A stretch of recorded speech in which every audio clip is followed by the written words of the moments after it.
2 trophies and a medal. Alright. So we're about to just head in right now. Been a good hour and a half wait. But yeah, for Eric, he's on the bottom screen and he's using that Roaring Moon, Ogerpon, Iron Hands, Landorus, Weezing, and Fluttermane. While Lingdi's got his Goldengo, Iron Hands, Among Us, Roaring Moon, and a Shifu Rapid Strike with Dragonite. So, judging off their team sheets, we've got 2 pretty hyper-offensive teams. Not much setup going on. The main difference between them is that Eric's got the Weezing, which is definitely the key card in all of this right now. Since it's round 1, we've got no idea, where these opponents will end up at the end of the tournament. But just judging by the teams, it looks like that both players have definitely considered Roaring Moon as a key option for their team, which is something that's starting to resurface now. Another key part of their team they both have is that Iron Hands, but the most notable difference is that Lingdi doesn't have that Ogerpon. And with the new DLC, Ogerpon is really popular, especially the water one, just because of the coverage. But, in its place, Lingdi does have that Shifu Rapid Strike, so he's still got a water type, but might not be the water type that he's after. In terms of sets, I don't think I can give out the goods for this yet, but yeah, I do believe both Roaring Moons are carrying that booster energy. And you know what, I think they're running the same set actually. Hold on, that's close enough. You know what, if I give out all the details now and they're over here, it's game over. But we're heading in now, and we can definitely expect hopefully a good 3 games out of this. Alright, here we go.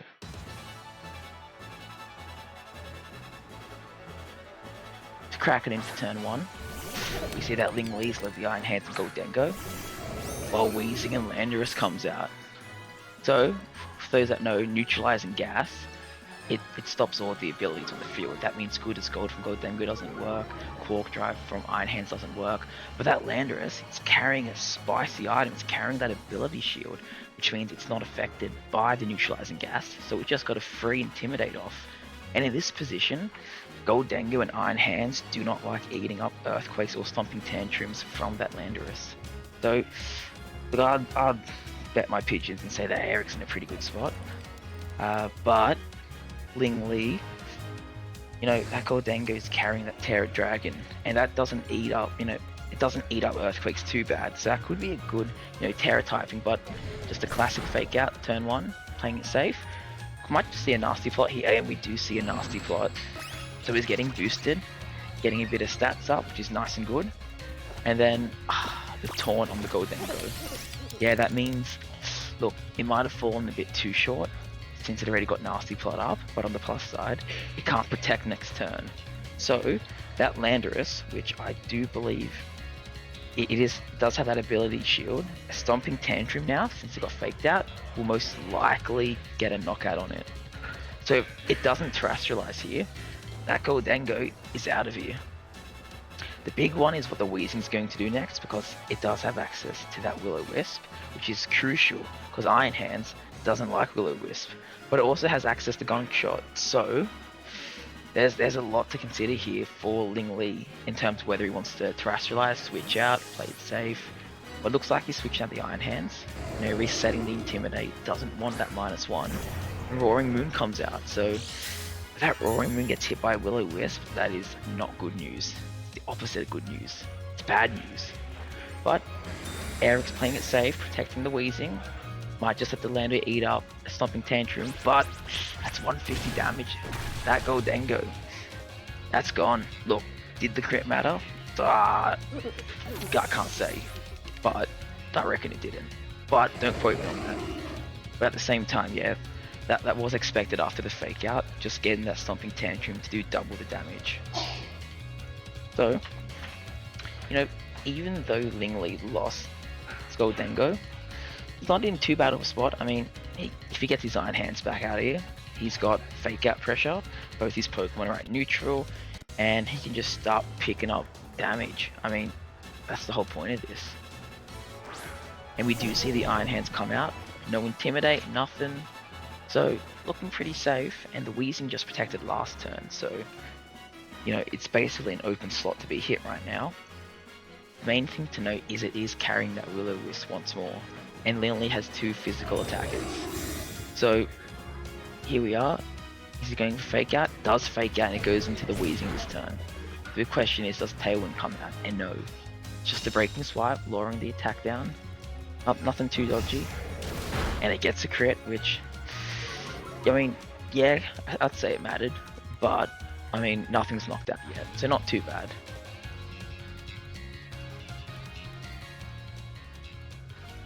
The big thing we're about to see now, though, is what the Landorus is going to do. Especially since right now it can hit that Iron Hands with Stomping Tantrum. But, yeah, that knockoff from the Roaring Moon's just not enough to knock out the Weezing. And one interesting thing about the Landorus is, yeah, it has Scary Face on it, which is something you usually don't see. Did you see Scary Face? Yeah, you did see Scary Face. Yeah, it's got Scary Face on it, so that's definitely an interesting move to see, but you got the Will-O-Wisp off, so that, yeah, Wild Charge doesn't pick up because of that Will-O-Wisp. So I reckon Eric's he's in a pretty rock solid spot. He's got the burn off, Roaring Moon's at -2 speed, he has the speed control now, and in fact if he wanted to, Eric could just go for Stomping Tantrum straight into the Iron Hands again. So really forced to reposition himself, potentially protect the Roaring Moon just to get better field positioning. But it looks like it's an uphill battle for Lingdi. Yeah, so Breaking Swipe does come out, it picks up on the Weezing, which is what we want to see.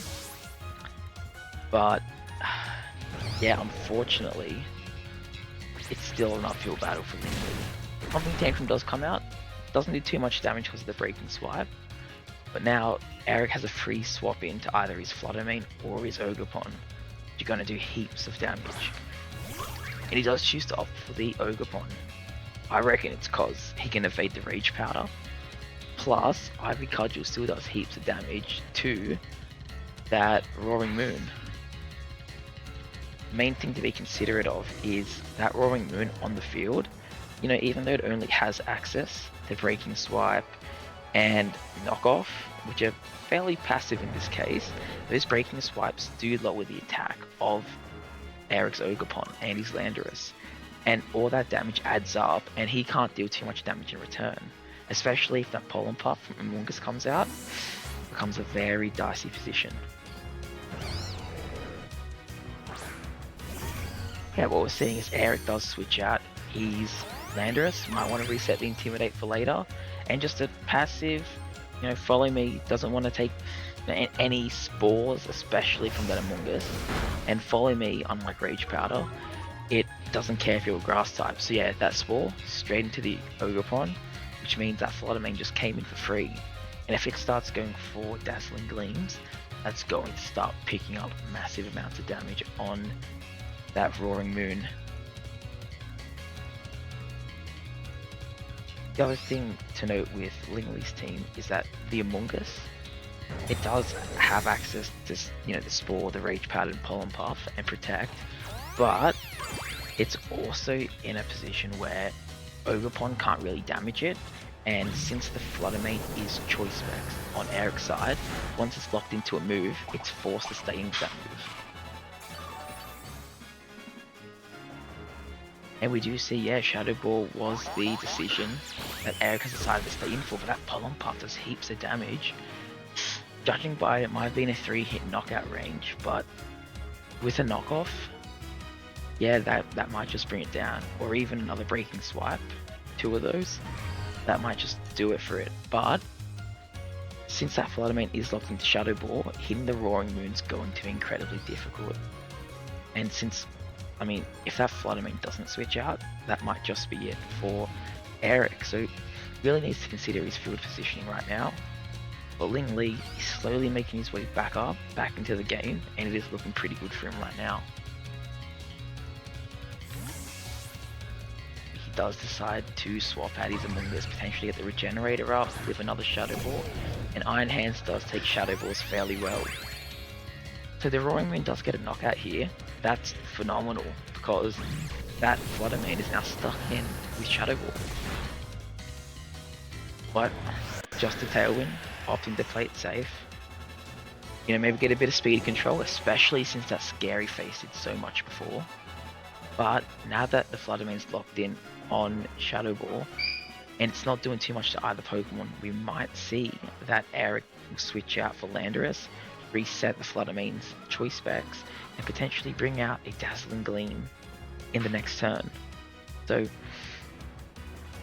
yeah, I reckon Eric's in a solid spot right now. The question is, what's Lingdi going to do? Whether he wants to pick up on the Ogerpon or hit straight into that Flutter Mane. I mean, knock off onto Flutter Mane, getting rid of its choice specs would be huge. And we do see that the Flutter Mane is withdrawing, going out into Landorus, getting a nice Intimidate off, lowering the attack of both physical attackers on Lingdi's side. So definitely good for Eric right now, and Spiky Shield just to burn through some Tailwind turns and play a bit defensively. Yep, just a fake out into the Ogerpon.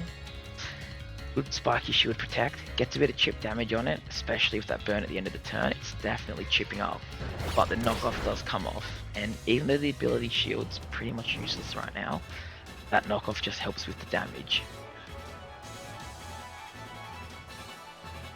So now, Eric's got his Ogerpon, his Landorus out in the field, no Tailwind, but on the other side for Lingdi, there's a Burnt Iron Hands, and there's a -1 Roaring Moon. In fact, both Pokemon are -1 on attack, so he's definitely got to think about what the best play here is, especially with whether he wants to reset his Roaring Moon, and he's got to know that his win condition for the game is Roaring Moon, especially against that Flutter Mane in the back. And what we do end up seeing is that the Iron Hands does retreat, gets the Amoonguss back in, and we can see that Amoonguss' regenerator gave it a bit of extra health back, so pretty sure it'll live another Shadow Ball from the specs Flutter Mane if it chooses to, but the Landorus decides to go for the Terrestrialization, and it does tear into flying, so if Eric predicted that right, that Terra Blast could be going straight into Amoonguss and picking up a potential knockout. Here we are, Terra Blast coming out, and it is going into the Amoonguss. Whoa, that is a nice juicy read. The Breaking Swipe was pretty clutch though. Survived it, but does this kill it? It doesn't. So survives the Ivy Cudgel, survives the Terra Blast, and now that Roaring Moon is just able to keep going for Breaking Swipes if it wants to, or it can switch out, reset itself, and then return back in with Iron Hands to fake out pressure. There's definitely a lot going on here, and it will be tricky for Eric to position himself, especially with Roaring Moon and Amoonguss on the field, where that Choice Specs Flutter Mane has to commit to either damaging one of them or the other. Here we are, gonna see Eric just on the field. He might just have to play a bit more defensively here now that he's at -1 on both Pokemon, and he does. As he switches out his Ogerpon for the Flutter Mane, potentially predicting another Breaking Swipe. But the big question is what the Landorus does here. Amoonguss switching out too is good for Lingdi, because now that Regenerate just gives it a bit more extra health back, which is what you want to see.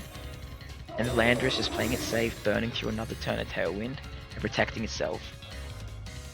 And fortunately the knockoff just went straight into that Landorus. So good protect from Eric, but now Lingdi has the fake out pressure. And on this side of the field right now, we're able to see that, you know, since the Flutter Mane didn't terrestrialize, it can't be fake outed since it's still a ghost type. And Dazzling Gleam hits super effectively on both the Iron Hands and the Roaring Moon. So we're in a spot where even if Amoonguss comes in, if Landorus targets the right slot with Terra Blast, it's gone the next turn. So definitely a tricky spot right now for Lingdi to come back from. Eric's definitely positioned himself in a really strong position. But seeing the late game Terrestrialization coming out, and it's from the Roaring Moon, and it is that Terra Poison. So if there's anything Roaring Moon does eat up well as a poison type, it is that Dazzling Gleam. And what we're seeing right now is it coming out. And it is. The big question is, does the Roaring Moon target the Landorus? Anticipating it, but no, it doesn't. Just stays in, hits the Flutter Mane, and knocks off its choice back. So, look, in part that's a good thing and a bad thing, but the Stomping Tantrum follow-up, that's just dealing way too much damage to the Roaring Moon. Where now, since Choice Specs is knocked off, it doesn't have to just go for Dazzling Gleam, you can go for Shadow Ball now, which hits neutrally on both Pokemon.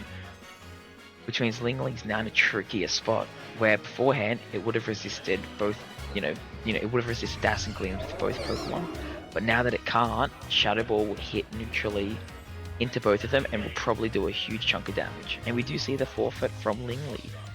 So going into game 2 now, both trainers definitely have to consider their choices here, especially Lingdi.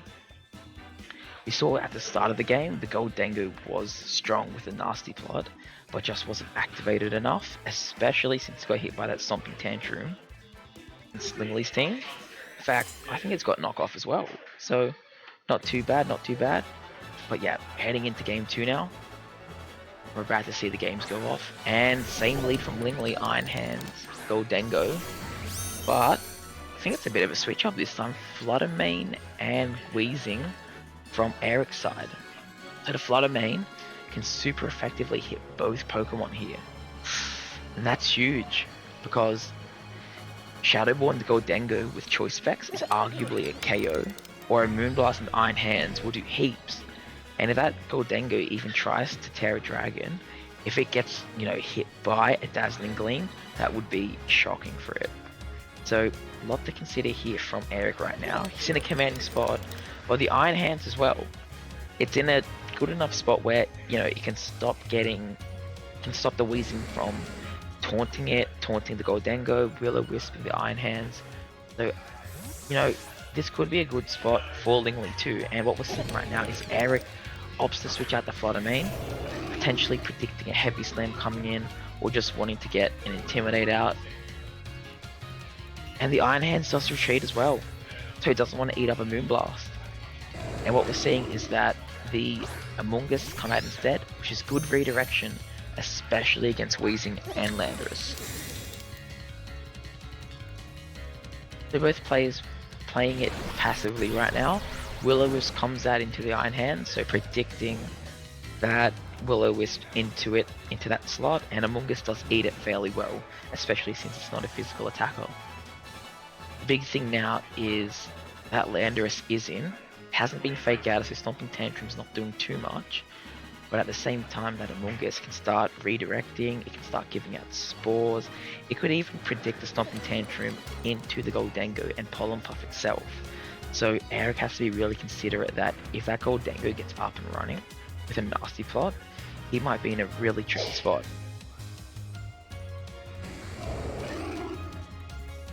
The other thing for Eric is that while he does have Scary Face, both Pokemon are slow in front of him right now. And we're just seeing it, completely passive play, safe play from Lingdi. Stomping Tantrum into the Amoonguss, nothing too much, and it gets the nasty plot off. And with that, we can possibly assume that we are seeing the taunt coming out into Amoonguss to stop any more potential redirection. And it does happen. So this is great. This is great for Lingdi. It's at +2 with his Goldengo. And Eric is, he did get the taunt off to stop Amoonguss, but if he plays it right, he could be predicting that Amoonguss to switch out into another Pokemon and potentially catch an Iron Hands on the switch in, or he could catch a Roaring Moon on the switch in, and going for Will-O-Wisp into that slot, or even a Stomping Tantrum could be advantageous for him. The thing to note about Lingdi though is that with that +2 on the Goldengo now, Make It Rain, especially with that Metal Coat item it's holding, will be dealing heaps of damage to everyone. And we do see the Amoonguss switch out, and it is the Roaring Moon, so yeah, I totally caught it. But if he targeted that correctly with Wheezing, that could be good for him, but no, Eric doesn't.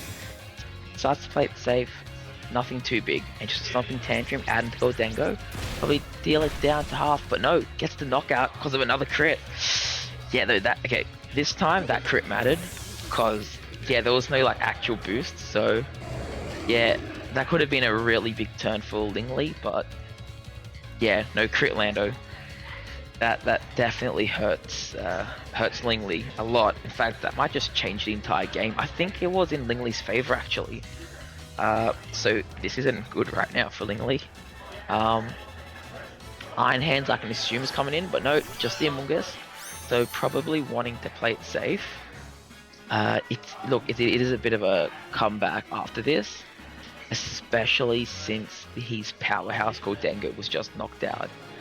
So Eric here, I mean, even though he got the crit, he still needs to play to his out. So he's got to be careful of that Amoonguss and that Roaring Moon, but in the right spot, that Fluttermane in the back that he has could just sweep up the Roaring Moon and could sweep up the Iron Hands as well.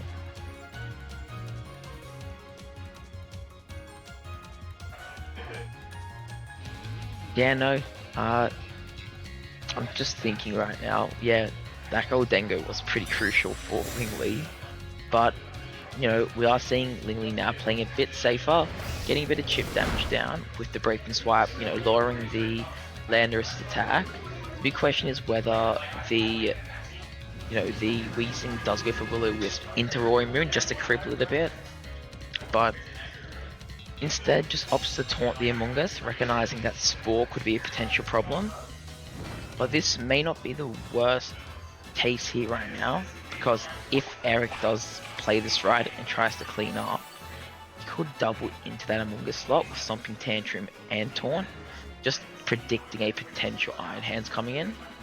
But the main thing for Lingli now is that he needs to know what his outs are for this game. He hasn't terrestrialized yet, which is good, but it also means that he needs to be in a position where he's not at -1 with Intimidate, and that he can actually start dealing damage, because his Amoonguss is fairly passive and his Iron Hands needs to avoid getting burnt. Yeah, we just see a knockoff from the Roaring Moon, good damage, getting rid of the Citrus Berry and potentially putting it in range of further damage. We do see that Stomping Tantrum and Taunt double up into the Iron Hands, so totally caught it again. But that's beside the point. What we're about to look at right now is a potential, you know, field board positioning for either player. We know the Iron Hands is in and does offer that fake out pressure, but we also have to be considerate that while that's good, without the, you know, the neutral damage from the Roaring Moon, its breaking swipes and knockoffs aren't going to be doing too much. So just to protect from the Weezing, playing it safe again, fake out into the Weezing as well, you know, stopping any potential Will-O-Wisps. And we do see a tailwind from the Roaring Moon, so that scary phase from before definitely being negated and giving Lingli a bit of a, you know, a bit of a crutch to stand on despite losing the Gold Dengue from earlier. What we might potentially be looking at right now as well is, you know, whether Lingli capitalizes on the Ogerpon in, starts chipping off some attack off it just to weaken it, and then, you know, could even go for Wild Charge into that Weezing, getting a knockout straight away. The big thing to worry about is that Landorus on Eric's side now that can come back in, and with Intimidate, that Iron Hands and that Roaring Moon is not going to like it. So a lot of things to consider in this situation, and we're seeing the Iron Hands switch out actually. It's very interesting. Instead, Amoonguss coming in, so a bit more field positioning, and you know, he might have Lingli might have just done that, predicting that Landorus to come back in right here, and the Landorus does come in. So yeah, now that Roaring Moon on Lingli's side's at -2, and Breaking Swipe not doing too much damage, but getting enough chip down onto Landorus that it is a bit weaker. Will-O-Wisp coming out again, but does I don't know who it targeted. I think it targeted Roaring Moon, but yeah, it avoided it. So definitely a good position for Lingli right now. He might need to be considerate of switching out that Roaring Moon just because of the Intimidate. But at the same time, if Eric doesn't capitalize on that Amoonguss that's literally sitting in front of it right now, it can start launching off spores, and with that tailwind, it should bring its speed up to 100-ish, which means that I think it outspeeds Weezing in this context. So that could be very dangerous for Eric, but we're just seeing Lingli switching out the Roaring Moon, no Intimidates for it anymore, and Iron Hands comes in for free. Big question is, what does Landorus do? Because yep, Amoonguss protects, so if Stomping Tantrum is going into that Roaring Moon slot, that could be dangerous. And it doesn't, just goes into the Amoonguss. They're playing it safe here, nothing too dangerous. The Iron Hands is out now, so it does have access to that fake out, making it, you know, pretty good to get some spores off as well. The Landorus, on the other hand, does not want to be spored. But we're seeing Eric switching out, making sure that the Weezing's preserved, just because he knows that might be the win condition against the Roaring Moon and the Iron Hands. And we do see the Ogerpon coming in. So if Lingli decides to spore that slot, they can definitely eat it up. But a Wild Charge coming out, doing a bit of damage, surviving. But we hit KO at this point, and that Pollen Pop coming out, just giving it its health all the way back up to max. So that Iron Hands is definitely benefiting. Tailwind's also run out for Lingli, so no more speed control for him right now. But with that Ogerpon out of the field, we can start seeing it potentially launching like cudgels into that Iron Hands, potential double up and something potential. We could also see it redirect into spores like it did in the first game. So that Landorus wanted to be in a good position. Does that sound good to you? Going for something Tantrum would start doing heaps of damage. We also have to realize that I believe both players haven't activated their terrestrialization yet, so they're definitely conserving it for the late game and thinking when's the best time to use it. But as we see here, as I said, we just see that Eric has decided to terrestrialize his Landorus, getting the Terra flying out despite being at -1, wanting to hopefully pick up on that Amoonguss, but Lingli did switch it out for the Roaring Moon, so this Terra Blast isn't going to be doing too much damage. Yeah, it's looking like a 3-hit knockout at this stage. The big question is whether the Iron Hands caught that and Wild Charged Landorus, but if not, it will probably play, you know, go for a safe play. But nope, no safe play, it does Wild Charge it, and Lingli picks up the Landorus, predicting it to terrestrialize. So even though Lingli was in, you know, a dodgy spot after losing the Goldengo, he's predicted the terrestrialization into the Landorus, switched out to eat up the Terra Blast, and then Wild Charge the slot. So very good position from Lingli right now. We also have to know that Lingli hasn't terrestrialized himself, so with that, we're able to see Fluttermane still in the back, it's still looking healthy, but just opting to bring in that Weezing, just to make sure, you know, nothing else is going on. But, you know, Eric's in a bit of a tricky spot now where both these Pokemon, they don't deal the most amount of damage to either mons here, especially the Iron Hands. Other thing to know is that the Weezing, it does have access to Gunk Shot, but it's not going to be doing too much damage, especially since Weezing isn't that offensive. But Lingli trying to clean up here now, playing it safe, getting the Amoonguss back in. Roaring Moon, on the other hand, just setting up another Tailwind. So Lingli's definitely taking advantage in this game, picking up Tailwinds. Will-O-Wisp comes out, and it does target the Roaring Moon again, but unfortunately it misses again. So that Roaring Moon is quite the fast lad, doesn't want to get burnt. We should also know that on Lingli's side, this Roaring Moon doesn't have access to Acrobatics, but most likely wouldn't pick up on the Ogerpon at this range. However, with Breaking Swipe, it will slowly start chipping it further and further until there's, you know, less attack coming out from it. But here we are, Ivy Cudgel coming out, does get a crit, no crit today. And then a taunt just from the Weezing. Weezing does outspeed the Amoonguss. That's crucial information.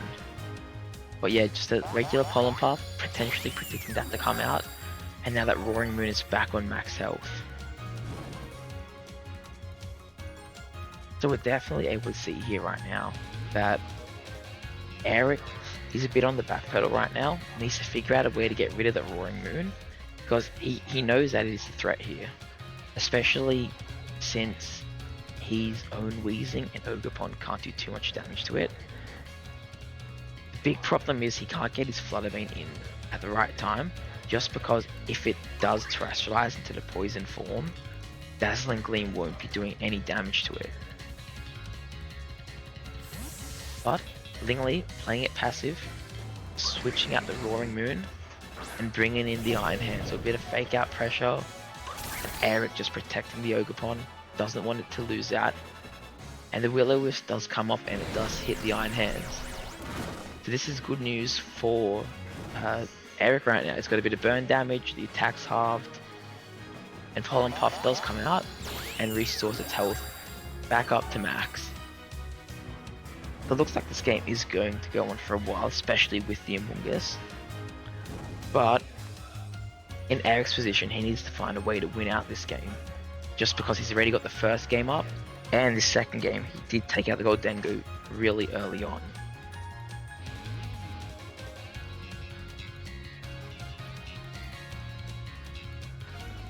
On the other hand, there is Lingdi, who does want to take this to a game 3. But the main problem that Lingdi is going to have is the Fluttermane in the back that is walling the Roaring Moon, and the Ivy Cudgel's potential to crit, which could crit through the poison Terra typing. But Wild Charge from the Iron Hands comes out despite the burn, picks up the knockout, and then we have the Ogerpon on this side, potentially just going for an Ivy Cudgel of its own, hoping for a crit to hit the Iron Hands, and it does get the crit despite being at -1.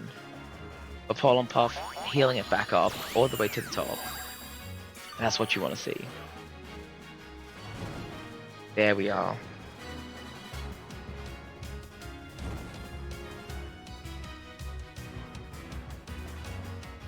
Now that the Weezing is gone, that Fluttermane in the back is forced to come back in. And with that, it has to lock itself into one of its moves. So if it does stay in, it's either locked into Moonblast, Dazzling Gleam, Shadow Ball, or Power Gem. So with the Roaring Moon in the back, any Fairy typing isn't too bad, but that Amoonguss eats up Fairy moves easily, so it might just be forced to Shadow Ball here. The other thing to note is, if it does lock into Shadow Ball, that Roaring Moon in the back doesn't need to terrestrialize anymore, which might be an advantage for Eric. Oh, not for Eric, for Lingdi. Well, Lingdi definitely has the upper hand here, and we may potentially be seeing game 3. Oh, but never mind, no Poison Terra typing from the Roaring Moon in the back, because the Iron Hands has terrestrialized into a Water type. Yes, potentially eating up any Moonblast coming out its way and returning it back with a Heavy Slam of its own. But regular Shadow Ball just coming out, hitting into the Amoonguss, and does Ivy Cudgel crit here? And it does. So that Amoonguss has taken a massive chunk of damage now, definitely in a compromised position. But Wild Charge coming out into the Ogerpon, dealing a bit of damage, not too much, but just enough. So that Breaking Swipe and another Wild Charge might just be able to pick up on it.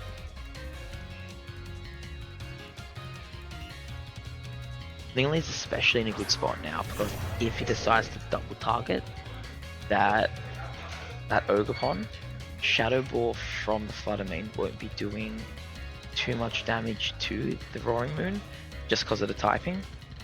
And the Ivy Cudgel can't do, well, much damage either to the Roaring Moon as well, just because it's, you know, half dragon. Yeah, Breaking Swipe comes off, does a bit of chip damage. Shadow Ball though, into the Iron Hands, getting a bit of chip damage off itself. Do we see the Horn Leech though? And we do. Getting a bit of health back, nothing too much. The health does come up, which is massive. Because now Wild Charge isn't going to be able to kill. big question here now is, does the Iron Hands leave from the recoil and the burn? And it doesn't. So, we are in the dicey spot right now, where let's see, where Lingdi's Roaring Moon does have access to knock off, and it could knock off the Flutter Mane to potentially get a knockout on it. But the big thing here is whether it survives the knockoff, because if it knocks off the Flutter Mane specs and it survives, that's just game over. But we do see a forfeit, and it looks like Eric has won. And yeah, so with that, that is a really good position for Eric going into round 2, I believe. Fantastic. Both players are just doing up their team sheets right now, and we should be going to round 2 of the tournament. Welcome back, guys, to round 2 of the Premier Challenge tournament. Today we're joined by a guest speaker, the one, the only legendary tournament organizer. Yeah, it's your boy, it's ImLordKai, just testing my mic. There we go. Yeah, it's working. So today we've got, for our round 2, Josh Roberts, who is on the main screen with the Heatran, Dragonite, Chenpao, Farigiraf, Rillaboom and Urshifu against Rob Morissey, who has the Pelipper, Iron Hands, Goldengo, Iron Bundle, Salamence and Amoonguss. So both players here today, definitely, they've brought the spice, they've brought the goods. That's what we want to see. If you are wondering, they are both currently 0-1 in the tournament, so they're fighting for the championship points out here today. It's pretty aggressive out here. We've got 2 judges watching them just in case they try anything. But looks like both players are about to lock in, get set into things, and start the game off. So a bit of background for Josh's team. He's got Power Knight as the core. It's Cord, Choice Banded. It's got the Sash on the Chenpao. Very hyper offensive, but he's got that Farigiraf. Stop any potential grassy glides, extreme speeds from his opponent. But then he has the Heatran, Rillaboom, and Urshifu just for a bit of balance. And as we do see from Josh, he's that Farigiraf and that Urshifu water. And it's good to know that it does have the Choice Scarf, so he's in a pretty solid position right now.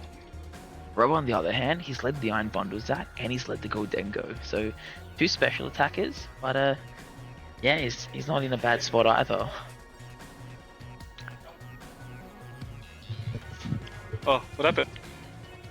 Frozen. Oh. Uh-huh. Unfortunately. Oh, what happened? Guess what? You viewers at home, you are very lucky. Our stream has just frozen. Actually, not the stream. The Switch is frozen. Not very good for us right now. Some would call this technical difficulties. For those that follow the news. Yeah. Oh, okay, now you're good. Okay. No, we're back up and running. Never mind. Yeah, Just no, we just had a slight communication error. I was saying, for those that don't know, Australia just had an Optus outage, so both the players are unfortunately with Optus today. So shout out to the broadband provider for lagging the stream. But going into things right now, we're seeing that Josh is in a fairly solid spot with that Farigiraf and that Urshifu. Yeah, we just had a temporary glitch with the $1 million company here, $1 billion rather company here, but we're back on business. The Flutter Mane just took a while just to get started. I mean, the bundle took a while to get started with the booster energy, so it's boosted now, and hopefully there's no more issues. So good luck to both trainers. Both trainers actually have their socials. Meldy Feld, you can follow him on his Twitch, and you can also follow Rob Morissey on or Professor Doc Hyten on YouTube, please. Yeah. Sorry. Just plugging everyone. Plug Liam VGC on Twitter too. Yeah, no. First turn, look, what we're seeing is very passive play from Rob. He's playing it easy, going for the icy wins, getting a bit of speed control going, but that doesn't matter when that Farigiraf just hits it with the Trick Room. And the Heatran coming in instead of the Urshifu means that at -1 speed, it's going to start launching off those heat waves off the bat straight away, and it's going to be doing heaps of damage. Yeah, shout out to Joker888 for that cursor check. You know, I'm not running with a big what do you call it? Audio and engineering team or management team, but thank you so much. Okay, Liam, back to you.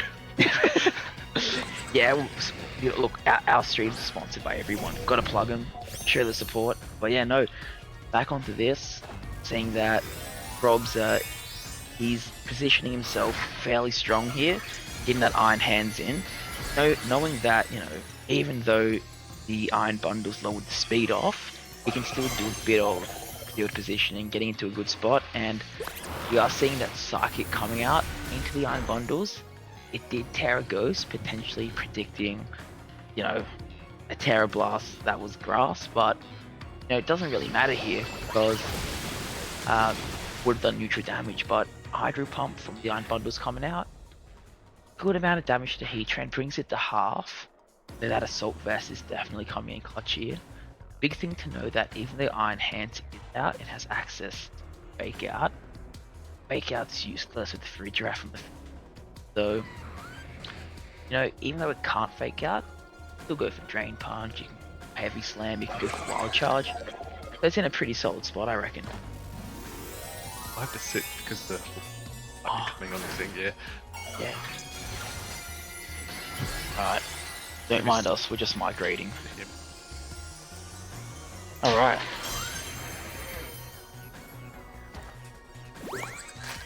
And we are seeing a helping hand from Josh. Might be seeing a Heat Wave out here. Or to Terastallize potential Terra Blast into that Iron Hands. And we are seeing that Terra Blast. Going straight into the Iron Hands, Assault Vested. Is it doing big damage?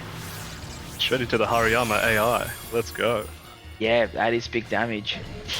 And that Drain Punch, that Terra Fairy does like nothing. So Josh is in a pretty solid spot here right now. He's got a few options to do. You can just Dazzle here, try pick up the KO on both mons. Oh, bit of a screen check from. Yeah. Communication check. We're back in it. Gotta love Sydney VGC local streams. There's always something happening. But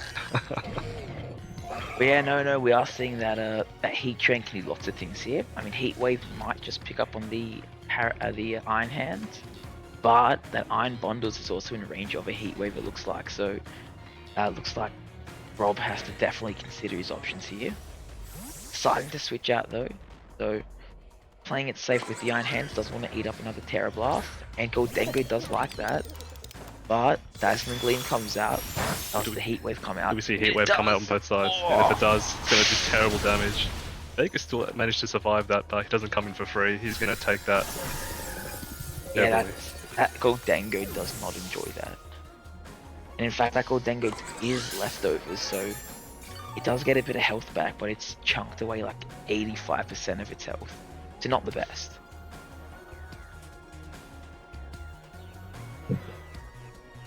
See the Hariyama AI coming back in. Does have Fake Out pressure, but Fake Out is nullified by Fridge Giraffe, so Josh he is in a really good position to do extra damage here. Yeah, Josh is just able to clean up here, I reckon. Psychic into the Iron Hands. And the best spot for him right now is to potentially try and live that Psychic if he wanted to Terastallize into Terra Water and then protect the Goldengo. But he's in such a tricky spot where that Fridge Giraffe is blocking the Fake Out and that Heatran's just dealing too much damage.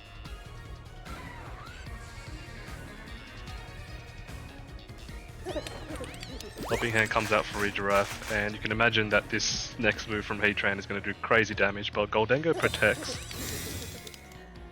Yeah, Goldengo is protecting, playing it safe. Heatwave comes out. Looks like it's going to hit the Iron Hands, and it does, and we'll get that knockout. So if that Iron Hand did Terra Water there, I'm pretty sure it would have lived the Heatwave. Would have lived a crit though, that's the question. Yeah, no, yeah. Whether that takes into context with the dice roll, if you know, do you think that affects dice rolls with I think it Terras does. and stuff? Yeah, no, I think it would. Yeah. I mean, yeah, it doesn't put Rob in a good spot right now. And even though Josh is at -1 with the Heatran, I think it's still faster than the Amoonguss. So yeah, this is a really tricky spot, and there is that Chen Pao and Urshifu back, so not looking the greatest for Rob right now. It might have to think about game 2. You can imagine that Rob just wants to see what a Make It Rain does, because that's his probably only option here at the moment, just to get some damage off. Yeah, definitely. It's still not lost for Rob though. If he decides to spore the draft slot, it could be good, especially catching that Urshifu in on the switch in. But just to make it rain coming off, keeping it nice and safe. Free Giraffe might just get a Psychic off, deal a bit of extra chip damage onto that Amoonguss. If it brings it down to half health, it should be in range of that Chen Pao. Yeah, Psychic goes straight into the Amoonguss. Probably take more than half and finishes knockout. it off. Oh, it's a crit, of course. Josh is there just apologising to Rob for his troubles. Good sportsmanship on his side, well done. Yeah, he's feeling lucky today. Yeah, mate. Might take him to the casino down the road. You coming? Spend the winnings on blackjack. Spend it exactly double down. Put it all on red. Yeah, looks like Josh is going to clean up here. Help in hand, searching strikes it will look like. And then we're going to go to a game 2. This match between Josh and Rob. Game.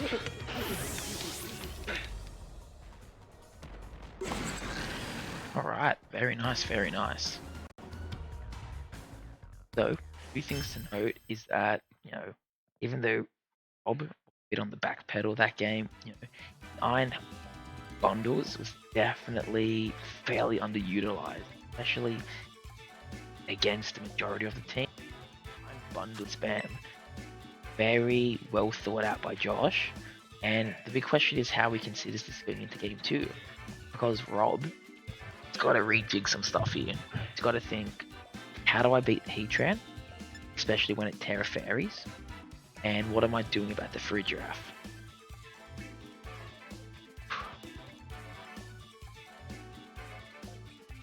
Another big thing to note about Josh's team is that the Choice Scarf for Shifu is threatening down Goldengo, and it's threatening down the Iron Bundles, especially if it doesn't terrestrialize.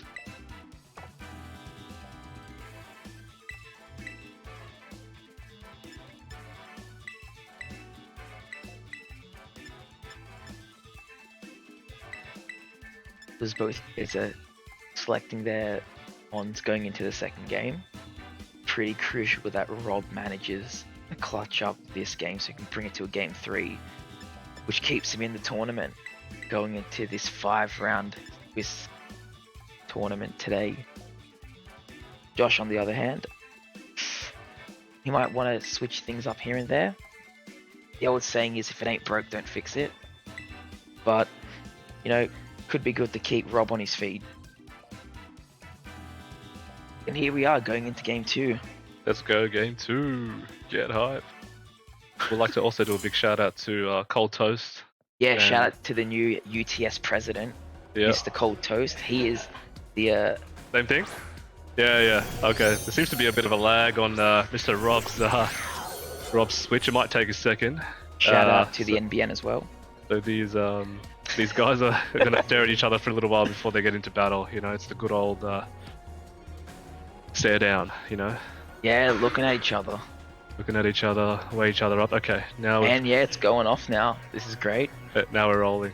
Free Giraffe Chen Pao lead, bit different from Josh this time. There's no what he brought last time. There's no Urshifu, so he's got a bit more offense. But on the other side, Rob's decided to lead the Amoonguss this time, next to the Iron Hand. So that Chen Pao lead is very good. We've seen how much Psychic does to actually Amoonguss. I mean, we saw the crit, but we're thinking it might even do 3/4 damage, so he might not want to take that. And if you get rid of the Amoonguss, you get rid of a lot of redirection. Yeah, definitely. Big thing to note is that the Amoonguss on Rob's side does have access to protect, and with that Chen Pao staring it down, I'd hedge my bets that it would protect in this circumstance. But seeing a bit of a passive play out, Rillaboom coming out. In case a Spore goes into the Chen Pao slot or a Drain Punch, Rillaboom does take it fairly nicely. But no protect for the Amoonguss. And then Hariyama takes the Psychic. Okay, I thought that was going into the Shroom. Oh, gets a special Death Drop for his troubles. Yeah, Wild Charge coming out, almost shrinks down to half. I think it's in range for another Psychic next turn. And what are we seeing here? Just a Pollen Puff into the Fridgeraff as well. Ooh. So Rob's identified that the Fridgeraff is a threat here. Yeah, it doesn't like it on the field, so it's trying to go for big damage there, but... Yeah, I mean, right now we know that the Fridgeraff does take out the Iron Hands as is. But that Rillaboom can't do anything to that Amoonguss right now. So what we could end up seeing is that the Fridgeraff actually targets the and that the Rillaboom could potentially just would hammer the Iron Hands and get a knockout. Or you could fake out, not try to get him to shut off. Yeah. But yeah, man, how you finding the ladder these days? Ladder's shocking. Mr. Gilbo? Not looking good. Yeah, what's been happening on the ladder, mate? Been losing. That's what's been happening. Yeah. No. This is why we're at the tournament today. See what the players have. But seems like the critical chances have increased over the games, I think, with Pokemon in general. I've noticed a lot of crits lately. How about you? Yeah, I'm seeing a lot of people running regular Ogerpon with Scope Lens now, or Razor Claw, just to make sure that Ivy Cudgel's crit. So I think everyone's enjoying a good crit nowadays. Yeah, but I'm seeing it in like general, just regular crits. Yeah, just regular crits from just random Pokemon. Like for example, that Fake Out was a crit. I reckon the Pokemon company needs to update the game. Yeah, I reckon it's a bit too high. I think so. There was a recent update, so you never know, guys. It was. You never know. Oh. Anyway, what have we got going here? We've got 1UP and Pico. Yeah, so we're seeing the Pelipper out now. That's a big change up. Rob didn't have that before. That Pelipper is actually pretty good against the Shifu and the Rillaboom right now. The big thing is, does it go for the Hurricane into that Rillaboom slot, get some big damage going, or does that Psychic just try and pick up into the Amoonguss? The other thing to know is that Fridgeraff does have access to Trick Room as well, so it could Trick Room, but it also has access to Helping Hand. So since Helping Hand got nerfed to 55 damage in this game, yeah, I don't think it will be doing too much damage to either Pokemon here. But playing it safe, protecting the Rillaboom, does the Pelipper hit the Fridgeraff? And it doesn't. It Hurricanes the Rillaboom. What's the Fridgeraff doing? It's Psychics. The Psychic. Let's see how much damage this actually does to the Amoonguss, and it does That's a lot of big damage. About 70% there. That's not good for Amoonguss. Amoonguss does get the berry up. Yeah. It does have the option to go back into the Pokeball to get a Regenerator, but you want it on the field with next to Rillaboom. Yeah, and it might just be in range of another Psychic. The big thing is what the Rillaboom does here, because it's not Assault Vested, so it might not survive the Hurricane. Got Miracle Seed. Yeah. The other thing to know that on Rob's team, that Amoonguss does have Regenerator, so it could switch out, get a bit of health back. But we are seeing that Josh is switching out the Rillaboom itself. Play it safe, doesn't want to eat up a Hurricane, and Chen Pao's coming out. Yeah, Chen Pao should live a Hurricane. Yeah, definitely. Amoonguss though, protecting, playing it safe. Pelipper might just target that Fridgeraff now. And it does! Ooh. Good target. And it survives. At 4 HP. And he targets the Pelipper instead. Okay, breaks his sash on the Pelipper. Makes it about 60%. And now the Pelipper's on half health. Both ones are in range of a Psychic. This Fridgeraff's just been tearing through the team. That's the importance of Grassy Surge as well. If the Grassy Surge wasn't up, the Fridgeraff would have taken that. Exactly. Would have gone home, but that extra HP regeneration is really, really helpful. Yeah, the big thing to note here is that Rob hasn't terrestrialized yet, so he could terrestrialize the Amoonguss into its water form to live a Psychic or an Icicle Crash. The big thing is whether Josh targets the slots correctly.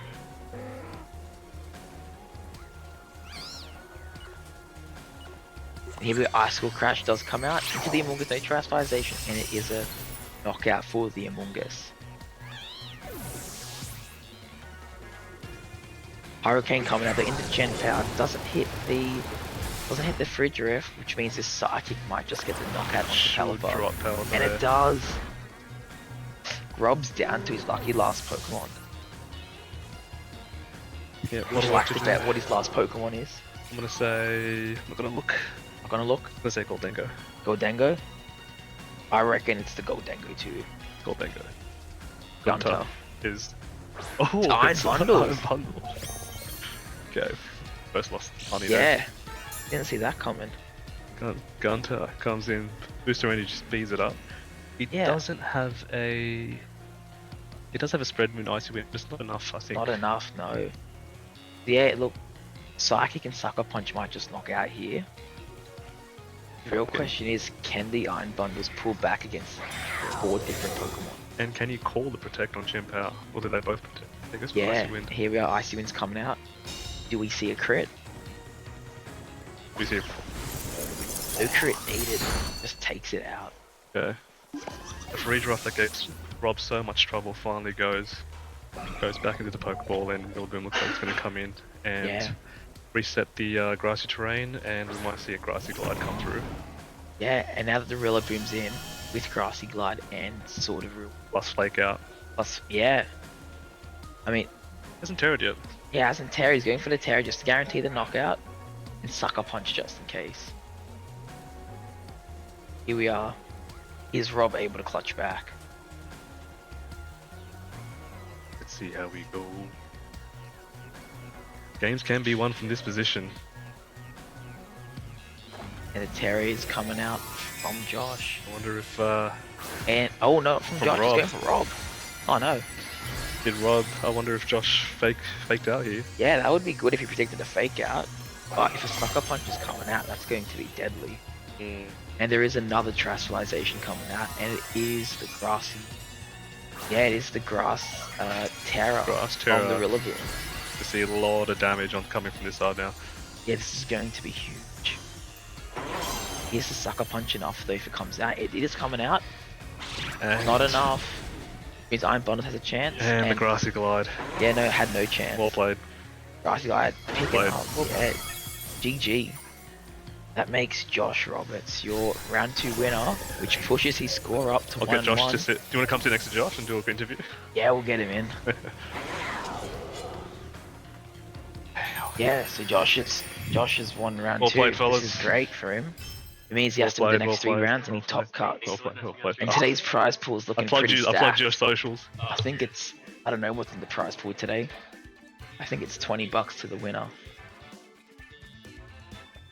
Well, I think in a few minutes we're gonna get Josh up on stream. The game plan basically was Dragonite. Obviously, like you see, Chien-Pao, Dragonite, and Ghost types are what you want to bring to that. So I knew sort of Bundle and Goldengo were both going to come because his Bundle was Terra Ghost. So basically, I knew if I had Heatran and Rillaboom, then I'd be able to handle sort of both of those. So yeah, the Frigoraph Urshifu lead's just a pretty standard lead that I tend to go with a lot because they can't be faked out. You can U-turn straight out, and then sort of assess and then go from there. Now, we wanted a little bit of spice, so the Giraffe putting in some work's a little bit of spice, I think. Yeah.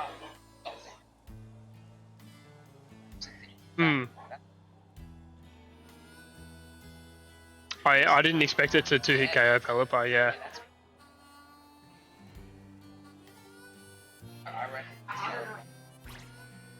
Yeah, and the helping hand boost, I didn't expect it to sort of do that much. I was thinking around sort of 60-ish%, but yeah, 70-75 around there, so yeah, and that pretty much from there it's pretty once you get Iron Hands down to that low, it's pretty easy to sort of capitalize off that. I know. I know.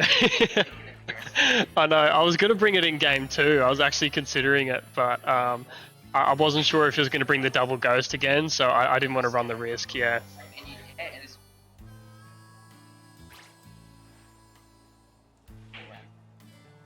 Yeah, hopefully, if I can... I obviously started at 0-1, so I think like the opponent I played in round 1, Mitch, he's very good, so his resistance will be good, yeah. So if I can kind of capitalize and sort of keep going from here, then yeah. Yeah, it's the ego boost that I needed was that win, that round.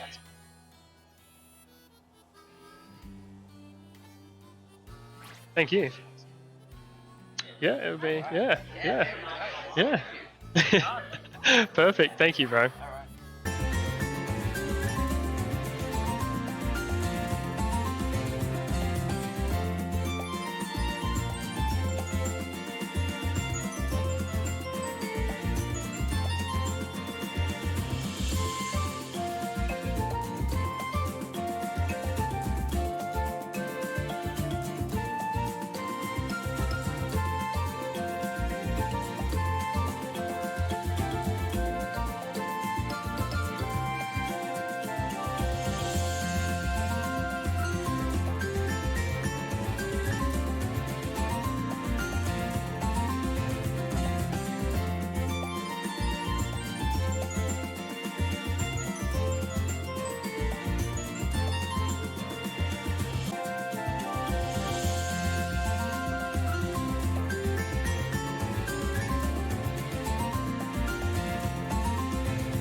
Has it? Does it?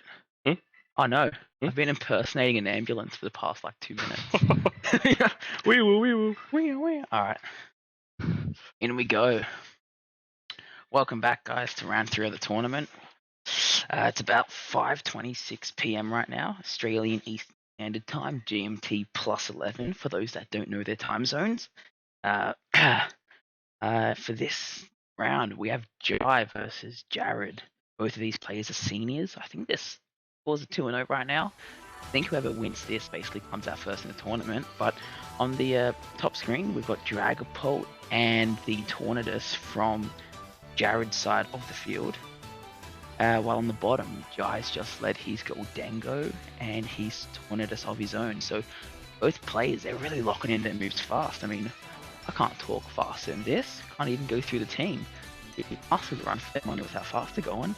But yeah, Jarrod's running that Choice Band Dragapult. Terrestrialize his first turn. He's going for big damage this turn. Proper big damage. Off for the straight Terramate. What's going on here? Goldango on the other side of the field though. It's also decided to Terrestrialize into that Terra Steel typing. I mean, both players locking in their moves in under 5 seconds. They know what they're doing from the get-go. And yeah, we're seeing Jarrod setting up his Tailwind first turn. And, see Jai just going for a taunt with his Tornadus trying to slow it down. But doesn't get it in time. Oh mate, we've got Dragapult in the building. Yeah. What's going on here? Exactly. That's what we're wondering as well. They're locking their moves in fast. And what we do see here though is that the Dragapult doesn't opt for the Terra Blast, he just opts for the Phantom Force. So it does a bit more damage than the Terra Blast. But but yeah, no, the Dragapult does evade that Make It Rain. So good news for Jarrod. Unfortunately, he did lose his Tornadus from that Make It Rain.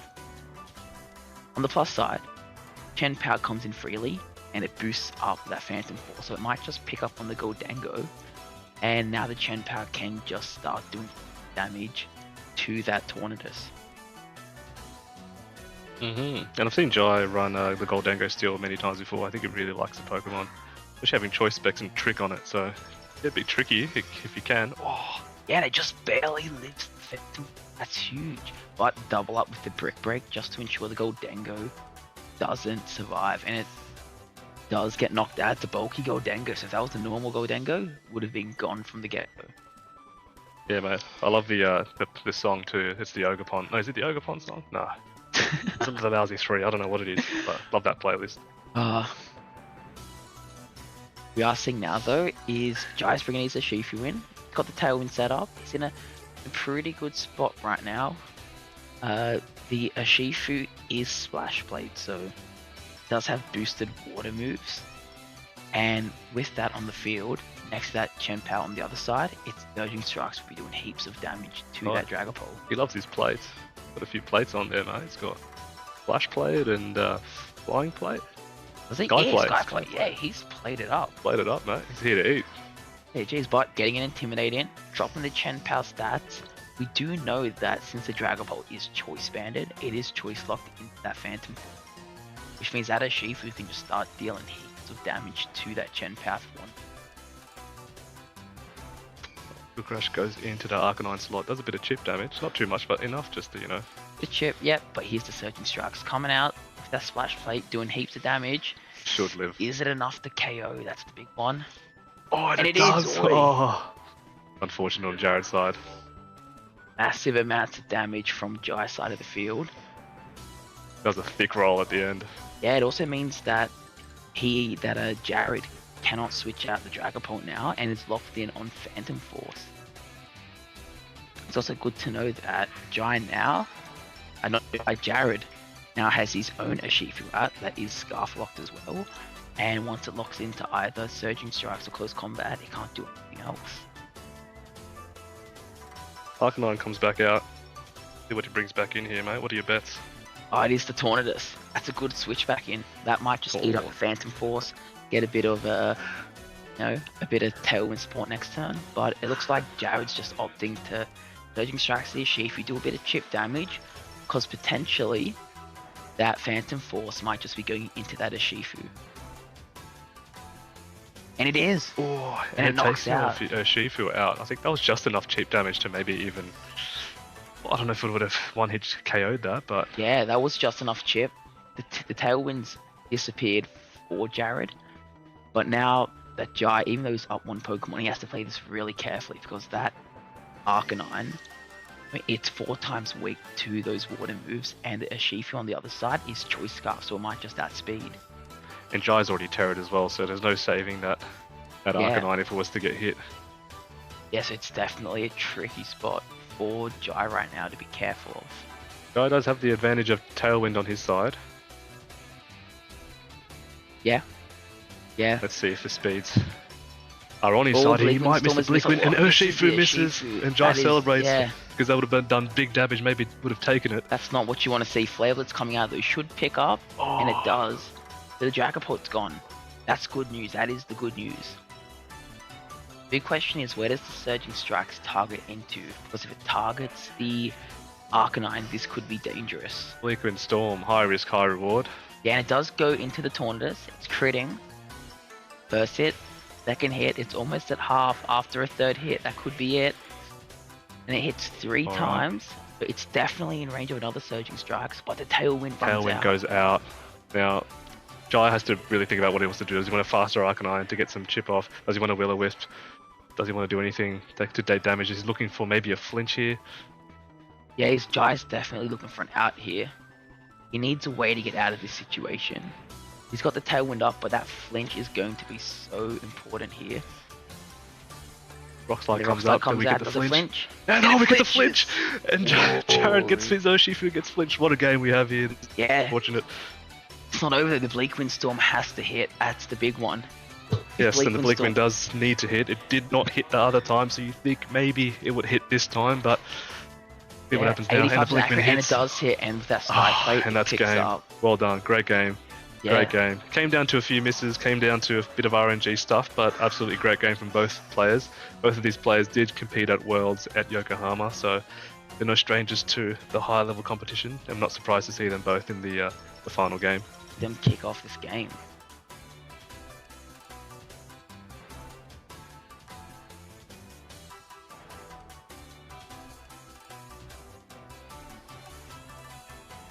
Alright. And yeah, both players have started this game off pretty strong with their leads again. Both Tornaduses. The main switch up from Jarrod's side is that he's brought the Urshifu out as a lead. So it definitely resists the Surging Strikes from not Surging Strikes, resists the Make It Rain from the Goldengo and can hit back with the Surging Strikes of its own, which will do heaps of damage, especially if it decides to Terrestrialize. And first turn, we are seeing the Terrestrialization coming out from the Goldengo, so wanting to hit up some strong Make It Rains with the Terra Steel and the Choice Specs. most assuredly guaranteeing a knockout. The big question is Jarrod just close combat that Gold Dengo slot, hoping for a knockout if he predicts it first turn. And yeah, we do see both Tornaduses go for the Tailwind, setting up nicely. And Surging Strikes is playing it safe, getting some damage on the Tornadus and recognizing that is a threat right now. Does decent damage, shouldn't get the kill here, but does enough chip damage to probably take it out next turn. Yeah, but now that Make It Rain coming out, it's going to do heaps to the Urshifu, potentially knock out that Tornadus on the other side. Oh, and Torn goes down. That's heavy. That's also massive damage on Urshifu. Yeah, it's now definitely in range of a Bleak Wind Storm and can get picked up quite easily. Do we have a Tailwind on Jai's side? Yeah, well, yeah, Jai's got the Tailwind and Jarrod, so both of them very good spots. The main difference is that Jarrod hasn't Astralized yet. Yeah. I mean, Jai is at -1 with his Goldengo, which makes it a bit tricky. But that Dragapult with that Choice Scarf for Shifu is threatening so much damage that it might just pull back in Jarrod's favor. Looks like Jarrod's gone for the Terra here on Dragapult to get big damage, maybe from Terra Blast, maybe from... probably from Terra Blast. Yeah, Choice Band, Terra goes Terra Blast, will be doing heaps of damage. But here we are, not targeting the Goldengo this time. We saw last time it survived the Phantom Force with the Chen Power boost. I mean, even though it's at -1, a Make It Rain will still do heaps of damage. And it doesn't Terra Blast, just Phantom Force. Goes for the Phantom Force. Okay. Interesting. Which is kind of smart because you can avoid that Make It Rain. But does that make it a... does that increase the damage on the Make It Rain on Urshifu? Oh, let's get the kill there. Yeah, no, almost gets it, but now the Goldengo's at -2. Urshifu's almost out. I think an Extreme Speed or an Aqua Jet from Jai's own Urshifu or Arcanine might just pick up on the Urshifu for Jarrod. And here we are. Yeah, definitely a tricky spot for Jarrod right now, because if he switches out, that Chen Power doesn't really want to take a Make It Rain or an Extreme Speed. And is it Chen Power? It is Chen Power. So both good and bad for Jarrod right now. It is taking damage, but that Phantom Force is also boosted. What are your thoughts on the Hisuian Arcanine, Mr. Gilbo? Yeah, no, it's great. I think since he's taken out the Urshifu or retreated it, in such a good spot that it just picks up now easily. And the Phantom Force just picked up on its own Urshifu. Just taking bodies. Yeah, so Jai's now, he's in a tricky spot. Urshifu's just gone to the Shadow Realm, mate. Yeah, that is not what you want to see. That Choice Specs Goldengo now, I mean, with the slightest bit of chip damage and another Phantom Force, it won't survive the turn. So what we have to see from Jai now is how he adapts to this, because with that Goldengo, that's his win condition against everything here. And Jarrod, he's playing it safe. Protecting, doesn't want to do anything. And Dragapult goes back to the Shadow Realm to try pick up another body. Yeah, and then Fleckblade's trying to pick up on the Chen Power, but since Chen Power protected and Dragapult disappeared, Make It Rain shouldn't be losing any special attack this turn, so bit of a wasted turn. But now that Goldengo is probably going to lose out next turn. And both trainers' Tailwinds do peter out. Here we are, another Make It Rain coming out. Same moves, doubling in, Phantom Force comes out here. Doesn't get the knockout. But the Brick Break double up secures Goldengo getting KO'd. Which means that Jai's going to find it difficult to come back from this with only the Arcanine against 3 Pokemon here. Let's take out Chen Power is good though, because now even though Urshifu comes back, Extreme Speed will pick up on it, but the Phantom Force is making it very tricky for Jai to win this back.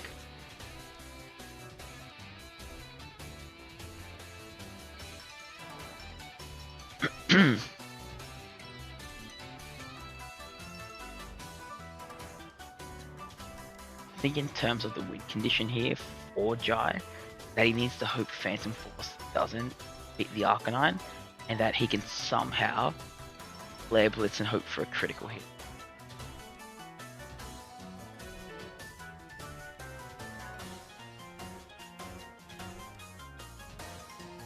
But now as we're waiting, Jai's just locking in his moves, making sure that this is only way out of this. Phantom Force does come out and it just knocks out. So we are going to a Get 3 with Jarrod and Jai.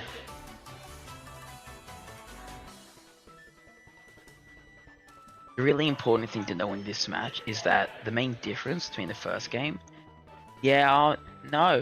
Or Water Pond maybe, I think we saw Water Did we Pond. see it? Yeah, no we did. We saw a Water Ogre Pond.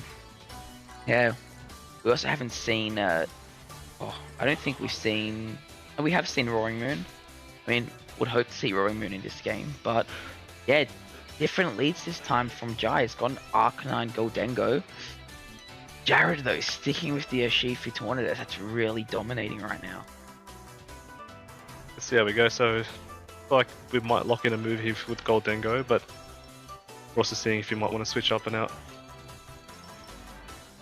Yeah, but you know, with that Goldengo on the field, it's such a good spot because it does have access to that Thunderbolt. The other thing is the Arcanine's in such a bad spot that he can get Surging Strikes, and if Jarrod reads this correctly, he could be getting a very fast first turn knockout with a combination of Surging Strikes and Bleak Wind Storm. But just opting for the Tailwind, playing it safe. Tailwind comes out, and the first faster Urshifu comes through and hits that Urshifu for some chip damage. Yeah, getting a bit of damage down might put it in range of the Bleak Wind Storm next turn. Big question is, does the Goldengo go for Make It Rain? And it doesn't, it just Thunderbolts. Go straight for the Thunderbolt. It should take the Tornadus home. Yeah, and the Tornadus is gone. So the Urshifu comes in fairly free, and it's not threatened by the Tornadus anymore. So this is good positioning for Jai right now. But we also do see that they are the faster Pokemon, which would not matter because Dragapult's naturally quite fast anyway. So yeah. The Dragapult is on the field here, and as seen before, it's done heaps of damage. And you really don't want it to be hitting your Urshifu too hard, especially when it has the Choice Band. both players just lock in their moves like within 2 seconds of each other, so they know what they want to do. Yeah, and they just want to deal damage at this stage. And here we are, Dragapult has Terrestrialized. Seeing another Terrestrialization though, potentially, yeah, the Goldengo, but no, it is the Urshifu. And it's Terra Water, so Jarrod does have the Tailwind up, but it doesn't stop that Urshifu from doing heaps of damage because it does have that Splash Plate and the Terra Water now. What you'll see is the Aqua Jet going straight into that Dragapult just to get some chip damage off before it goes into the Shadow Realm, if it does do that. And it is huge amounts of damage, Surging Strikes coming out here as well. The big question is, are we going to see a double up from Jarrod into that Goldengo? Yeah. We might see that because we do... Jarrod probably wants the... No, he goes for the Phantom Force. He just goes for Phantom Force against no Terra Blast. That could have been a really good opportunity, but the Thunderbolt comes out. And it should take the Shifu. Yeah, the Shifu was left wide open. They're not looking the best right now for Jarrod. He's down 2 Pokemon. Jai's up 4 Pokemon. Big question is, what does this Chen Pao do right now? So you wonder which side the Phantom Force is coming, because I think it might matter a lot, and the Chen Pao can't really protect unless the Phantom Force goes into Urshifu and takes it, but yeah. Yeah, no. Tricky situation. The Urshifu's targeted with the Phantom Force, it's definitely going to be a knockout. But if that Chen Pao just Sucker Punches Goldengo, it will knock out too, but looks like the Goldengo is retreating for some Intimidate. And Jai's free to switch in just for that Sucker Punch and reset the moves on the Choice Specs Goldengo. So he gets the Intimidate off. Clear Body is it's not even there anyway, but Sucker Punch goes into Sucker Punch just comes out into the Urshifu. And the Phantom Force went into that Arcanine. Oh, and it takes the Arcanine. Yeah, that's big. That's massive damage. Yeah, the question is, who did the Urshifu target here? Surging Strikes into, who's going into the Dragapult. And we'll take the Dragapult. And it does knock out. Just one kick. That's Chen Pao against the world. Yeah, so now Chen Pao has to take on 3 Pokemon. And it does resistant damage to the Urshifu. So it's not looking the best right now. And Torn's free here to come in and probably you think he would want a Tailwind and then Surging Strikes just to get rid of that Chien-Pao, and I think that could call game. That might just be the play, get a Tailwind up, Surging Strikes. But he could also play it safe here, double protect, burn out the Tailwind turns, and then get a Tailwind off himself. Mm-hmm. Big question is, does the Chien-Pao crit a Sucker Punch? Chien-Pao can't do much here. Can't do much here, which isn't the best. But she also recognized that the Urshifu is the big threat here. Let's see how we go. So now he's going to get his own Tailwind up. Here's the Tailwind. Here's the Surging Strikes about to come out, we can expect. Now you wonder if Sucker is going to come up and take the Shifu. Yeah, is Sucker Punch enough if he goes for it? And he doesn't even opt for it. Goes for the Icicle Crash like last turn. And that Surging Strikes looks like it will knock out the Chien-Pao, which means that Jai is your winner of round 3. There you go. And Jai will become the winner of the Seniors Division. Yeah. Congratulations to Jai and Jarrod second place. So that was first and second place placings. Yeah, congratulations to Jai. He's won 30 championship points and a new trophy for his bedroom. Alright. With that, that should be round 3 concluded. We should have about 10 more Masters playing, and we'll be entering round 4 hopefully soon, within the next 10 minutes. I think there's 4 viewers watching us, which is always good. 4 whole viewers? Maybe there's more. I don't want to get in trouble. Alright, let's run through your team. Right. So, you're 3-0 in the tournament, right? Yes. You've just defeated Jarrod. He's on the other side of the table. He looks fuming right now. He's angry. He's throwing hands. We have a judge just escorting him out right now. But we want to run through the team. What was going through your head when you made the team? Okay, so I love Tailwind. Tailwind has been one of my favorite archetypes to play in like basically my entire time playing VGC. Yep. I didn't have this before. I think the last Premier Challenge I came in with Tornadoes, Urshifu, Golden Go, Ogerpon, Half Flame, Iron Hands, and Landorus Therian. Yep. But that had like way too many like bad matchups. Like I basically in order lost to Side Spam and not great into like Trick Room and stuff. Yeah, so you've gone for more consistent team here, bit of hyper offense. So like Tornurge I really like. It's just a good core. Even without the Rain Dance, like it still puts in work. If you just Tailwind and like Terra Water Surging Strike something, you can just like escalate the game really fast. You can just instantly start putting on a lot of pressure. Yeah. I know I saw that Torn, Ursh, Rillaboom, Hisui and Arcanine cores were doing really well. Like I know Hisui and Arcanine's won every single regional in like North America so far. It has. Interestingly enough, I think your one's got a Citrus Berry. Yeah, so instead of the Choice Band. Ooh. Yeah. So I really like Will-O-Wisp on this thing. I think Will-O-Wisp is great into the format. Especially under Tailwind, because then you can like outspeed stuff like Landorus Therian and also some other stuff like Iron Hands, Rillaboom. So like the physical heavy format with like Iron Hands, Rillaboom, Urshifu Rapid, even like the Dragapult and Chien-Pao he was running, they all really hate to be Will-O-Wisped, which is exactly why I think it's just a really good call into the meta, and it was able to really put in a ton of work. Yeah, it definitely is. I think the most interesting thing in your team is that your Tornadus had the Sky Plate instead of the Covert Cloak or Focus Sash. So the backstory behind the Sky Plate is that I was running some calcs, right? Yeah. And then I learned that if you're like Sky Plate Terra Flying, Oko's I think like 252 HP 4 defense like of every Ogerpon. That's what you want to see. That's the idea. I mean, unless they Terra, but if they don't Terra, you just kill every Ogerpon, kill like the bulkiest Urshifu spreads. It does an unnecessary amount of damage. Yeah, no, and that's like a lot of people good. don't really expect it. Like you'll often see opponents leaving their Ogerpon. Like if I leave Torn Ursh, you'll often see opponents leaving their Ogerpon there without terroring because they don't want to be weak to Urshifu, right? Yeah. So then I just Terra Flying Bleakwind, Ogerpon's gone, and I take game 1. Yeah, and we did see that in your first game that you missed the Bleakwind Storm. I needed a Rock Slide flinch to bail me out there. And you got the Rock Slide flinch. Oh, filthy hacks, but it did work out in the end. And you did. I wouldn't have been in that position without the Bleakwind miss, but yeah, 80% accurate. Those 2 dirty turns in a row. 2 very dirty turns, but you've clutched out. You've got the 30 championship points. Yep. Very good. And in terms of the leaderboard right now, how are you sitting? I think I'm around 4th now. I think I'm just able to. Yeah, just able to pull in the travel award for EUIC as long as nobody else. As long as no one flies to Latin America. Yeah, I hope so. Hopefully not. That would be bad. Yeah. But no, very good, very good. I think, yeah, both of you played really well, and I think we can all hope to see you at the mid-season showdown next month. Yeah, can't 50 wait. championship points. Cannot wait for that. All right, well, we'll let you guys go, get your little award ceremony going, claim the prize, and then grab the trophy. Okay. All right, great Yeah, work, sounds Jarrod. good. And Thank you. yeah, we'll catch you next time. And congratulations to Jarrod too, clutching up second.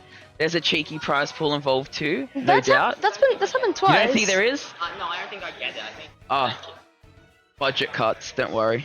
All right, until next time though, I'm pretty sure you get something. All right, all good, boys? Yeah. All right, I think we're all set.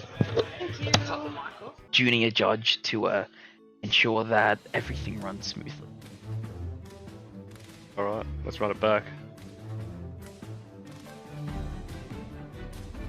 Oof. That's Caliber. Rillaboom.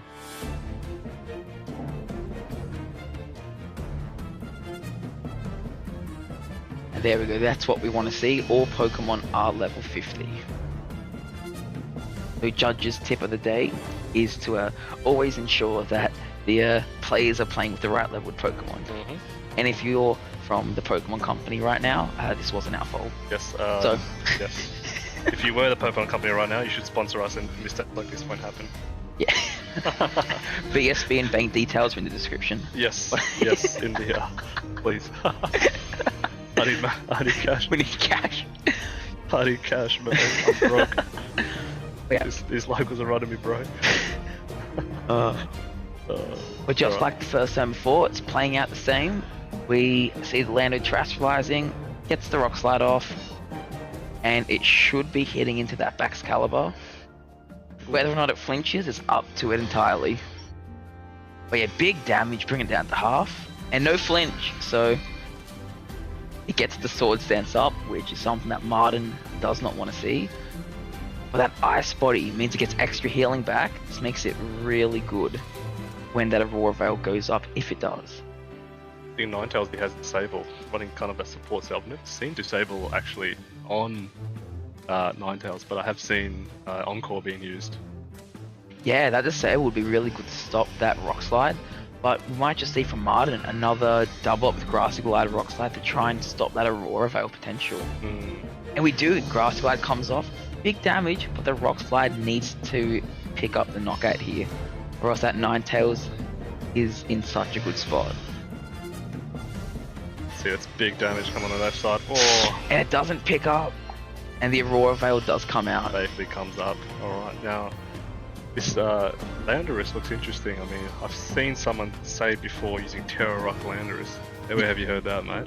Yeah, I've heard that too. I'm very curious that this one doesn't have the King's Rock on it. Yeah. But Shout out to Mr. Noodles. shout out to Mr. Noodles. But we are able to see that with that Ice Body, Grassy Train healing, Henry is in such a good spot right now with his Baxcalibur. Right, here comes Boom Boom. Rillaboom coming in though. Very good. Oh, the Baxcalibur avoids Rock Slide. That is not good for Martin right now. U-turn though, getting a bit of field positioning, redirecting, might help against any potential Icicle Spears that this Baxcalibur has to throw out. Joldengo comes out on that right side of the field. High horsepower, who's it going to? Oh, Lando, and it takes the Lando. Yeah, and that Landorus does not survive the +2 high horsepower. Poor Lando. But we are able to see that this Goldengo right now is in such a good spot because it's able to hit both the Rillaboom and the Baxcalibur with Make It Rain. Main thing with this Baxcalibur though is that its Terra typing is fire, so it can eat up those Make It Rains quite easily. Yeah, mate, you know what it is. I'm gonna type in the stream right now, it's too loud, I know. Gonna protect from backs. Yep, Henry here just playing it safe, double protecting, doesn't want to risk too much going on. Question is, does this Goldengo have any setup moves? And it doesn't. It looks like it's just opting for the Make It Rain and trying to deal as much damage as possible since it does have that choice specs on it. Yeah.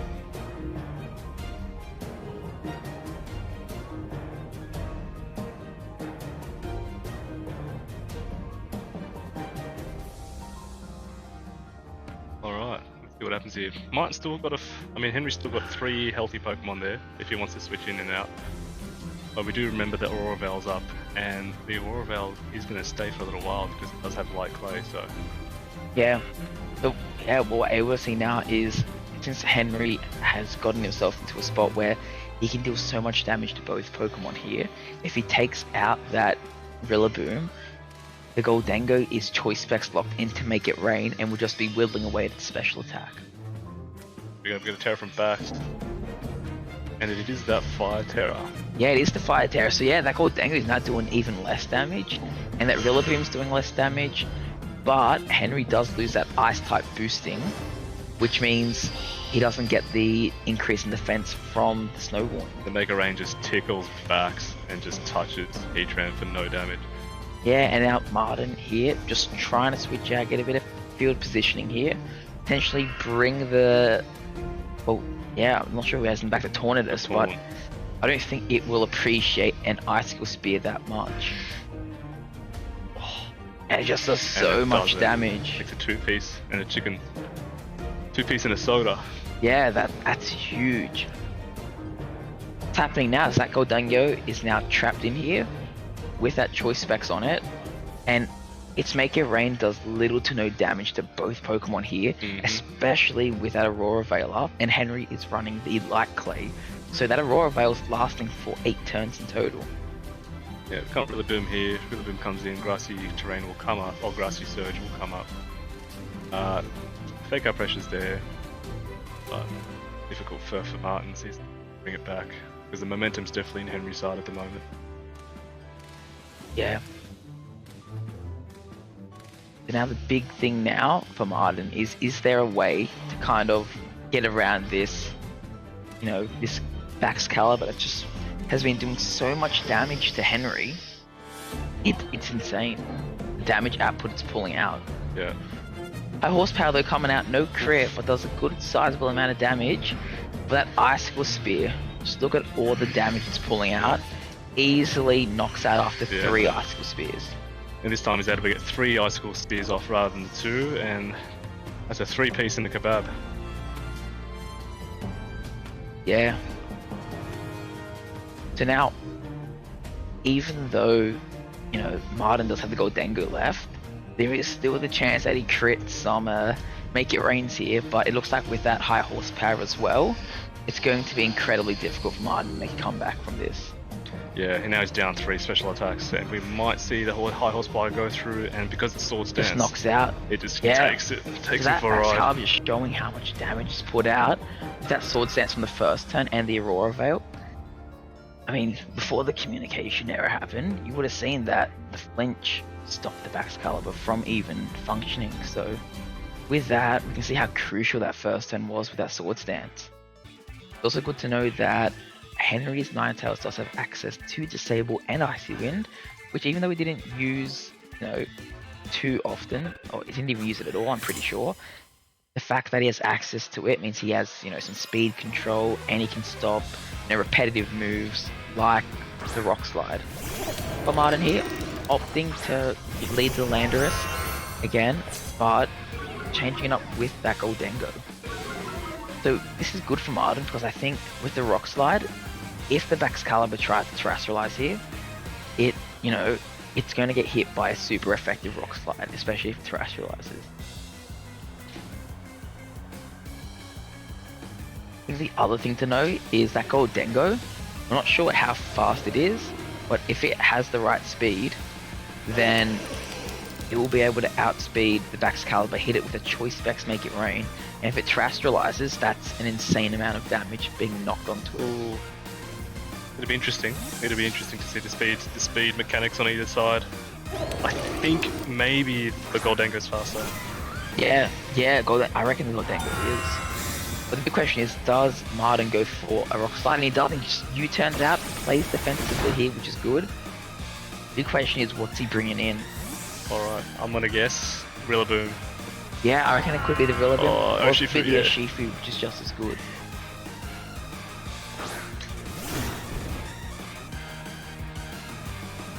But yeah, a Shifu coming in, that is really good for Martin. because now you're threatening close combat on the Baxcalibur, close combat on the Heatran, but also surging strikes on the Heatran too. So really good turn for Martin, but despite being at -1, you can still be doing heaps of damage to that Baxcalibur. You can see on the field, like everyone threatens everybody here, don't they? It's just like nobody's safe. Yeah, So nothing's safe. Just depends on who's faster and who's not. So. Yeah, I mean, you could even make the read and surging strikes the Baxcalibur, predicting a Terrafire, and then you would have Make It Rain to cover it anyway. Yes. And you know what? That would be a really good read. But let's see. I mean, that's what I would have done. Boom. Shame you're not playing, Mr. Gill. Yeah. You are going to Brizzy, aren't you? Yeah, I am. But yeah, here we are. Henry playing a bit defensively, getting the Rillaboom back in, adding a bit of fake out pressure. But Terastallization is coming from that Baxcalibur, as we mentioned. So Terrafire helps eat up the Make It Rains in a potential close combat. So we'll see if he predicts the Terra here. He goes for the Wicked Blow. Yeah, Wicked Blow into the Rillaboom, heaps of damage. And then the Make It Rain coming out too. And it will take the Boom. Yeah, the Baxcalibur takes it pretty well, but the Rillaboom's gone. Yeah. And what's really scary now is since that Baxcalibur terrestrialized, it loses that ice defensive boost. And Henry not afraid to Swords Dance here. Yeah. Not afraid to Swords Dance here to just get that extra damage. Swords Dance, this makes it really tricky. Since Henry doesn't have access to a fairy move on his Ninetales as well, it means he can't hit that Urshifu for super effective damage. Ninetales comes in and you can think maybe Henry might be thinking to get Aurora Veil up. Or maybe disabling a move from Urshifu. He'll be locked into that. Yeah. And I think Martin needs to be aware here of a potential disable or even an icy wind to stop the Urshifu. So a lot of consideration needs to come out here, but that Goldengo is at -2 now. -2, yeah. Yes, it's not in a good spot, and the Disable does come out. So no Wicked Blow. No Wicked Blow. No nothing. Nothing's coming out today, but Make It Rain will come out, and we'll see how much damage it does. And it takes a Ninetales. Yeah, Ninetales is gone, even at -2. -2, but we think that's 4 times damage, so yeah. The good news is the Urshifu is now essentially out of the way. Oh, maybe not. Loaded dice. Yeah, 2. that dice was going to come in, which is a safe 3. Safe move in there. Oh, there's a big crit on that side. Yeah, it was a crit there. 4. Does it make it to 5? And it makes it to 5. It makes it all the way, which is very unfortunate. Yeah, so the Urshifu's gone. The Ninetales is gone too, so it's not too bad of a trade-off.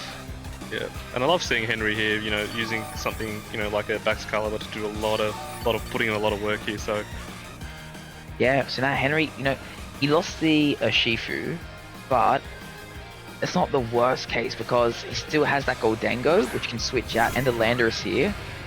I mean, if it goes for a ground type move into that Heatran, it's an instant knockout, and that Heatran cannot protect because it is carrying that Assault Vest. And it's also good to know that on Martin's Goldengo, it has Power Gem. So that makes it really good against that Baxcalibur in an endgame. And here comes Boom Boom, Rillaboom, here to play. And we do see the Stomping Tantrum. Comes into Heatran, might take the Heatran, will take the Heatran. That Heatran is gone. Okay. So yeah, now what we have to see is that Ice Spear, it is coming out. That'll just take it. Takes out the Lando. There's big damage there. Bax just putting in work, just throwing spears everywhere, left, right, and center. Yeah, so now I believe Martin's in the last 2 Pokemon. Is the last 2 Pokemon? Is it? I think it is. I think it might be the Rillaboom Goldengo. Alright.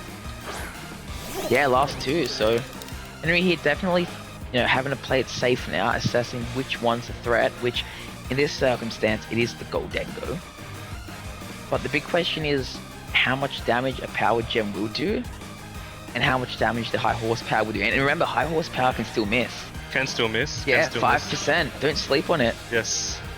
And also there's no Aurora Veil up, so we did see the High Horsepower doing a little bit of chip damage last game, but there's no Aurora Veil on this, so it's going to do a lot of damage. No Aurora Veil, but Henry really needs to assess the threat here. How much does Power Gem really do?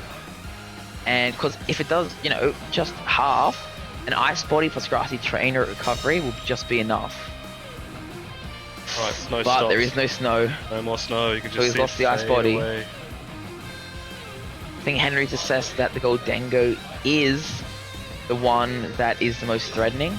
So he's decided to attack it, but Rillaboom, Rillaboom just goes with the Terra. opting to Terrestrialize, predicting a potential Ice or Spear. This could be good for Martin. Power Gem comes out.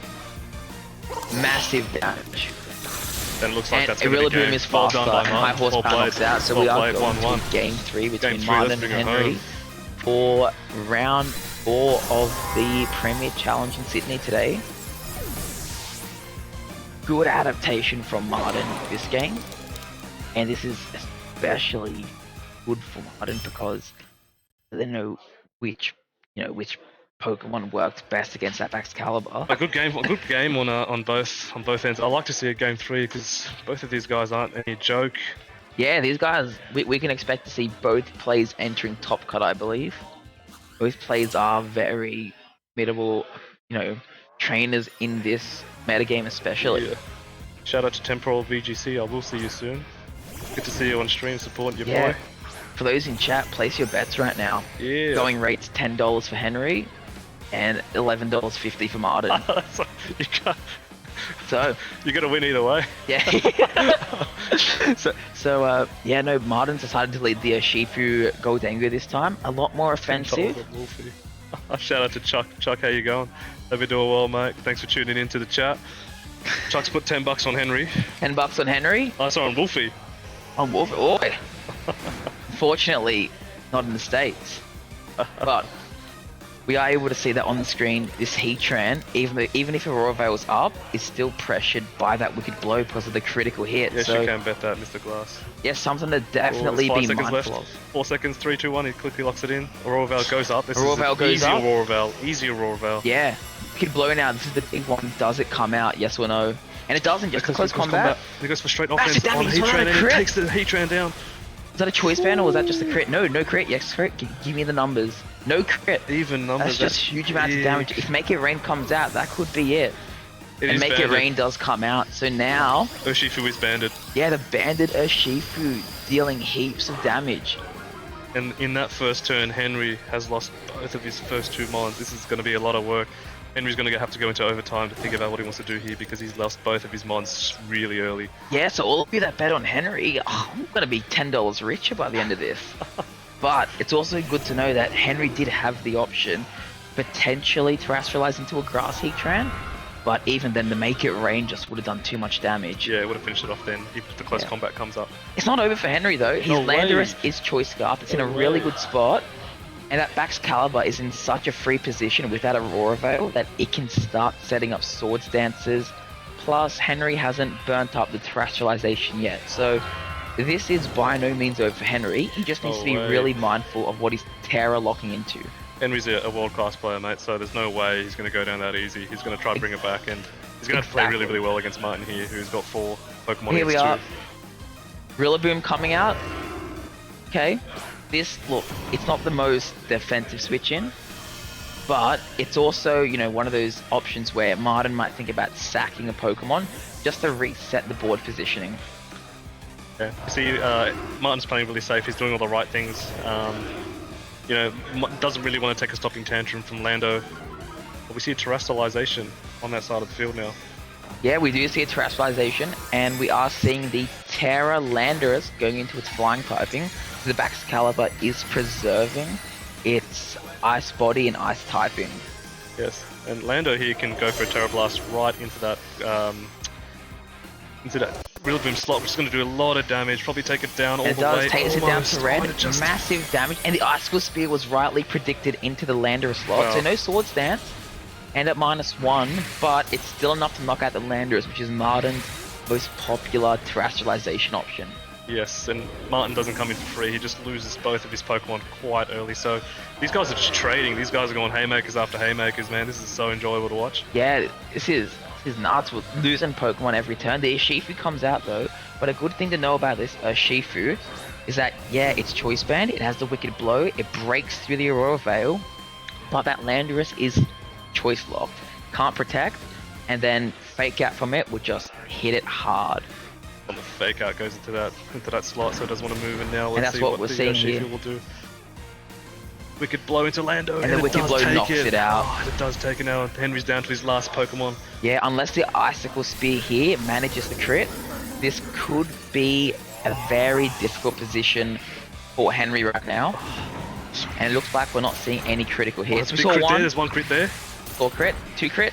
Can we see another crit? Oh, No. we need 2 more crits. We need more. We need more. No, not enough. Not enough. Oh, there's another crit there. Not enough crits here. But, I mean, depending on whether Henry decides to switch out the Urshifu or not, he can, because that Goldengu in the back can definitely take hits. Now, we do remember that Aurora is up, but that Wicked Blow does a lot of damage. The Wicked Blow just way too much damage. Horsepower doesn't do much, so this is good. Yeah, Faster and speed now goes it's straight into Urshifu. definitely- Yeah, it's in range of Make It Rain for sure now.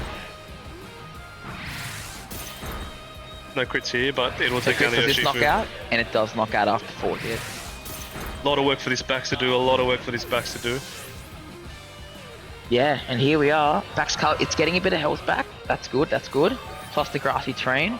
Plus if Henry protects next turn. You know what? Good chances are that it probably doesn't survive a single target, Make It Rain.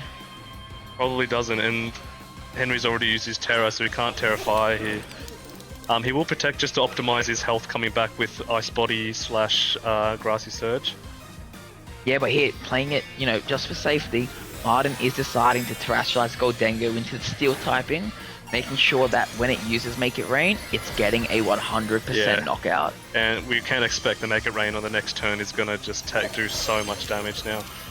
Exactly, and here we are. Excalibur protecting. They're burning through a turn, just so it gets a bit of health back.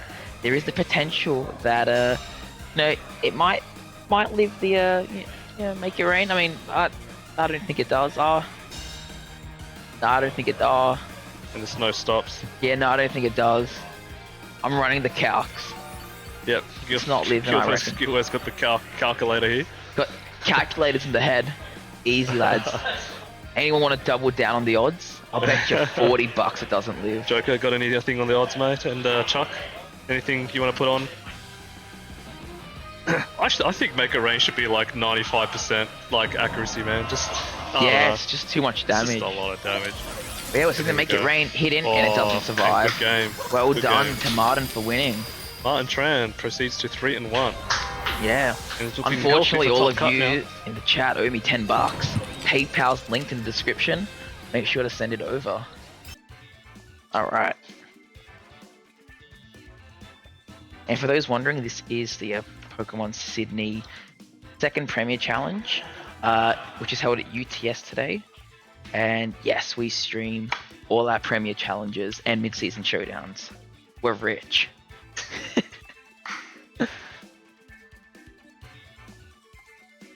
Alright, found one team sheet. Gotta find the other team sheet. I'm new to the job here, I'm the apprentice. That is indeed Brave VGC you're seeing on stream. Alright. I've got the old team sheets, which means we're good to get into things. So yeah, Bray, or Brayden, he's got the Indeedee, Armourouge, Torkoal, Urshifu, Ursaluna, and Glade. And on the other side, we've got David, who's using the Fluttermane, Gothitelle, Iron Hands, Heatran, Landorus, and Ogerpon. So, two very distinct teams here.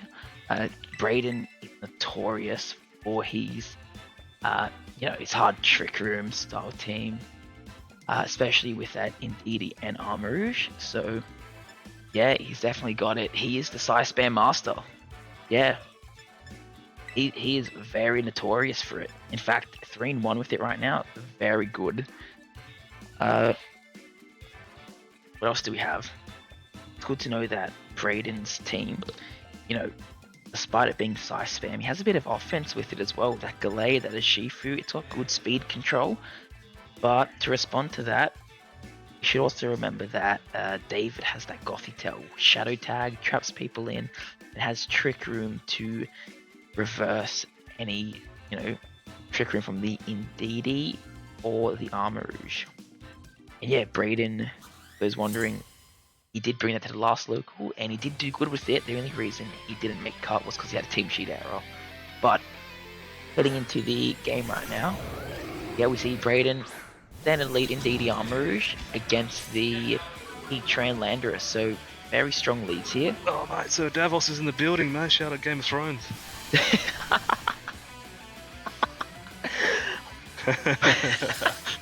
But yeah. No, game's going underway now. Yep. He's in a good spot, but David's, I think he's anticipated this, so he's brought the Heatran out for a reason. It eats up expanding forces, it eats up armor cannons. Yeah, this is, a tricky spot for Brayden to get ready against, especially since that Landorus does have access to Stomping Tantrum. Key to Brayden and this team is obviously getting up the Trick Room and then just spamming the psych, what do you call it? Expanding force. Yeah. Turn goes in. Oh, that's a lot of damage though. But you turning out, getting a bit of positioning in. Curious to see what that Heatran does, especially since the Heatran set that David is running does have that Magma Storm and access to substitutes. Getting a sub up here would be crucial. Yeah, Silver Slam, mate. Silver Slam. Oh. And yeah, the substitute coming up right now. That is huge for David. Tripping goes up. This is what Brayden wants. Wow. Yeah, it's also good to know that, David's Iron Hands is Terra Fairy, which means it doesn't resist the expanding force too well. And with a helping hand, that Armor Rouge is going to be dealing huge amounts of damage because its Terra typing is also Psychic. No priority moves can be used here right now, so we can't see Fake out. But see what happens here because that substitute's massive. Yeah, the sub is so good for David. He's able to store that Trick Room now, and he's able to live, a potential Earth Lunar in the back. Fight back. Yeah, this is massive for David. But we are seeing a Terastallization coming out. I assume it's coming out from the Iron Hands. Oh, it's a fairy up the hands. Yeah, it's trying to live the expanding force we can expect. The question is, what does it do to retaliate back to the Armor Rouge? Here we go. Yeah, here we are. We're seeing another Terastallization, and it is that Terra Psychic, that boosted expanding force. It's gonna do loads of damage if it's able to hit the Iron Hand. Yeah, part. heaps of damage is about to come out here. Follow me, just redirecting any potential hits coming out. And the Iron Hands does Wild Charge. Wild Charge should take the Indeedee home. Okay. Yeah, the Indeedee is gone unfortunately, but the expanding force in Psychic Terrain with Terastallization should be enough to break the substitute. Should be. You reckon? Yeah, I reckon it is. I reckon it'll chip the Iron Hands down to half. And look at that, huge amounts of damage. Substitute's obviously gone Yeah, now. the big question is, what is that Heatran doing? It has to Earth Power. It's forced to because it has Flash Fire on the end. Look, Earth Power, little damage because that Terastallization saving it. I kind of want half damage just so you can guarantee the 2k. Yeah, exactly. But not too bad because now, if that Earth Lunar comes in, Headlong Rush is doing heaps of damage to that Heatran, and it can also pick up the Iron Hands from that range too. Alright, let's see how we go. Let's see what he wants to do. I think two options, obviously. What has the fire plate? Yeah, I believe it has the It's running flame plate. flame plate. Yeah, Everyone's coming to eat. everyone's got the plates today. But no food. No food, no lunch break. Yeah, what we can see here is, playing it a bit safe. Doesn't want to bring the Earth Lunar in too early in case it gets hit by a Drain Punch. But Earth Power from Torkoal has big damage, and then with Expanding Force, even better. It's definitely one of those spots where David might need to consider, protecting Heatran. Wild Charge at that range could potentially pick up the Armor Rouge, but if not, it would just deal heaps of damage to it. Rob's The got a little Heatran, bit of it a does dance. protect, and we did see before the Iron Hands is faster than the Armor Rouge. Dancing right now. Little dance. Let's see what happens. When the Wild Charge comes out, is it enough to pick up? Not enough. The 5-star takes a Expanding lot of Force, yeah, it comes out now. Good protect. Just to store that Trick Room a bit further. Yeah, the question is, does the Life Orb finish off the Armor Rouge? What's your opinion? Like, when Trick Room does come up, you just have to play into it, don't you? There's nothing else. No, you can't. You gotta try to stall it out as much as possible. The Substitute was good for that. Just needed to protect, I reckon, a bit more. The Armor Rouge survive? Gonna go down. Goes down. Big part of Brayden's team goes down. But that's not the worst case, because now that Ursula comes in, and the Heat Train protected last turn, Headlong Rush is going to Oko, and then a Flame Plate boosted Eruption will take out the other Pokemon. Torkoal's obviously going to be faster, the two. Yeah, Torkoal will be the fastest. Who's the last one? The Ogerpon, and that Ogerpon does not live a Flame Plate Eruption, I'm certain of.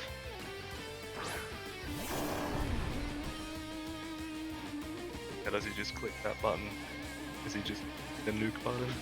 Yeah. Does he want to play? Brayden could also play it dangerously and go for a Sword Stance if he wanted to. But playing it safe with the Eruption, it is the last turn of Trick Room, I believe, as well. His So- last turn. They could try for double protect. Oh, he did withdraw. Yeah, but he's withdrawn. Potential Sparky Shield coming out. This is why he could have gotten a Sword Stance up.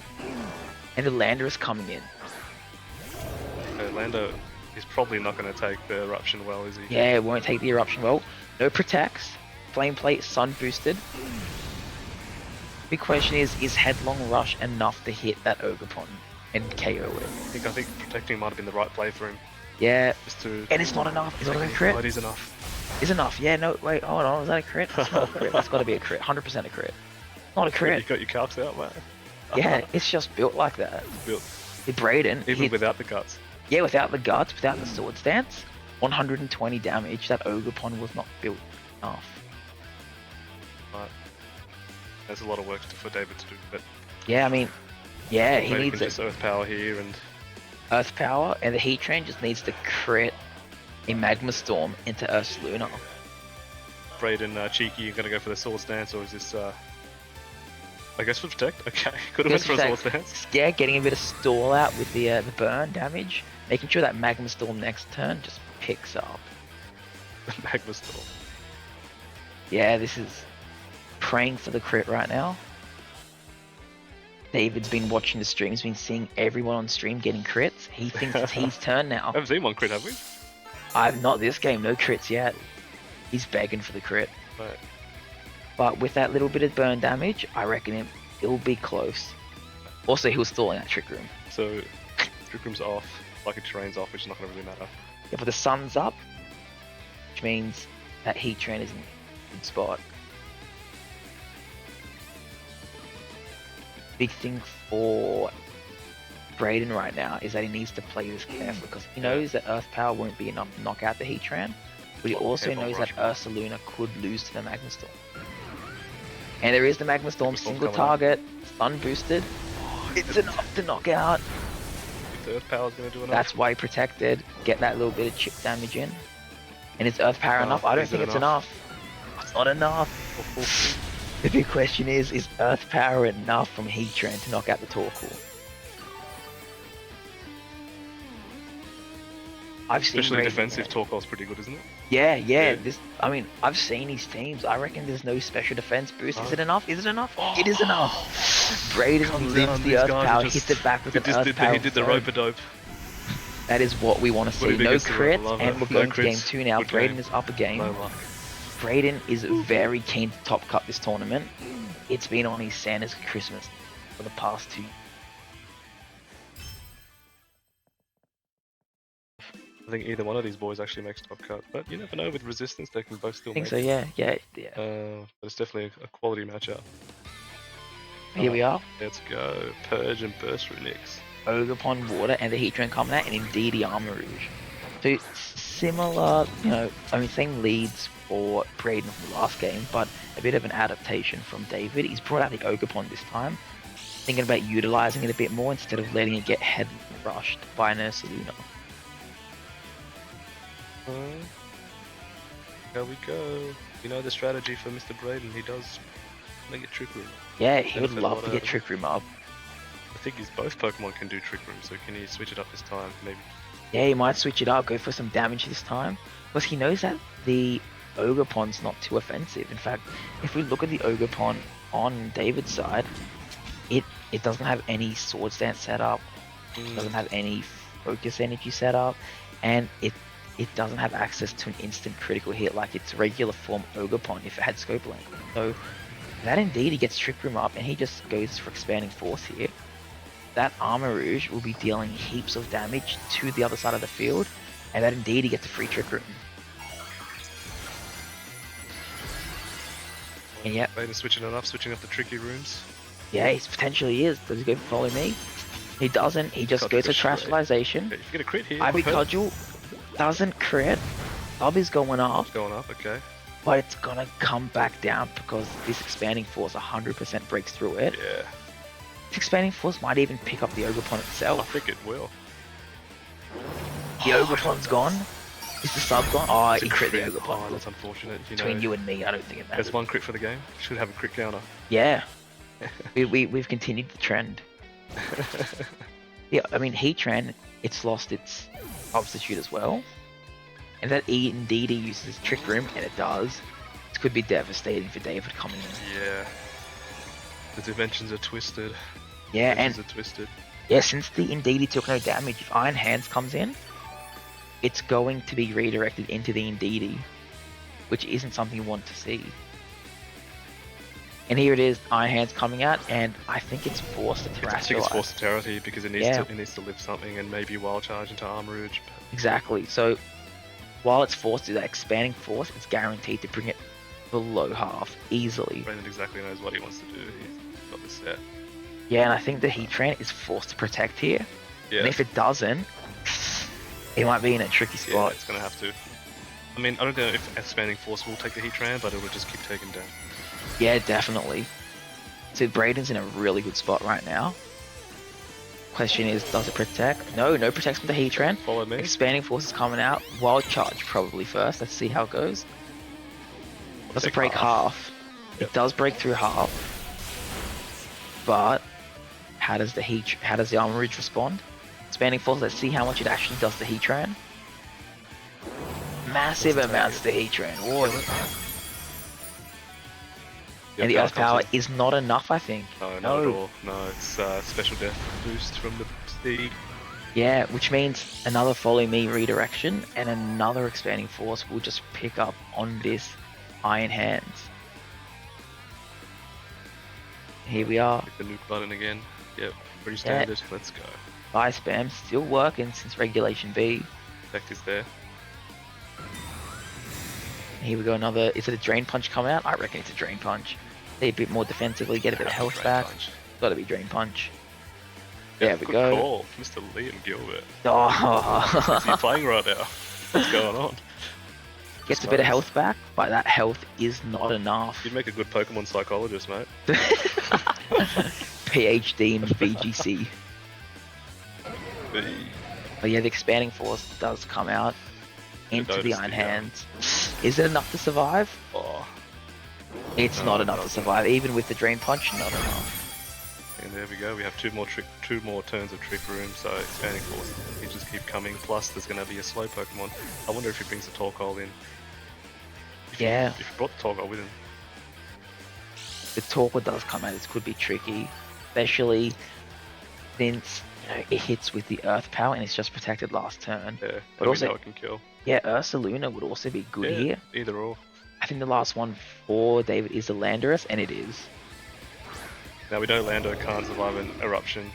Lando cannot survive I don't know if Eruption. it is not going to survive a side spam either. Let's see. Yeah, and David's already used his Terastallization. So now he can't Terra Water the Landorus. And, I mean, he might not even have to go for Eruption here. He could just Earth Power the Heatran and Expanding Force, and that's an easy Yeah. knockout. What do you think David's out here right now? Do you reckon he tries to double protect? David's he's got to hope for a communication error. But, Jeez, that's tough. look, it's one of those positions where a double protect on Heatran would help, and a potential low damage roll from the Expanding Force.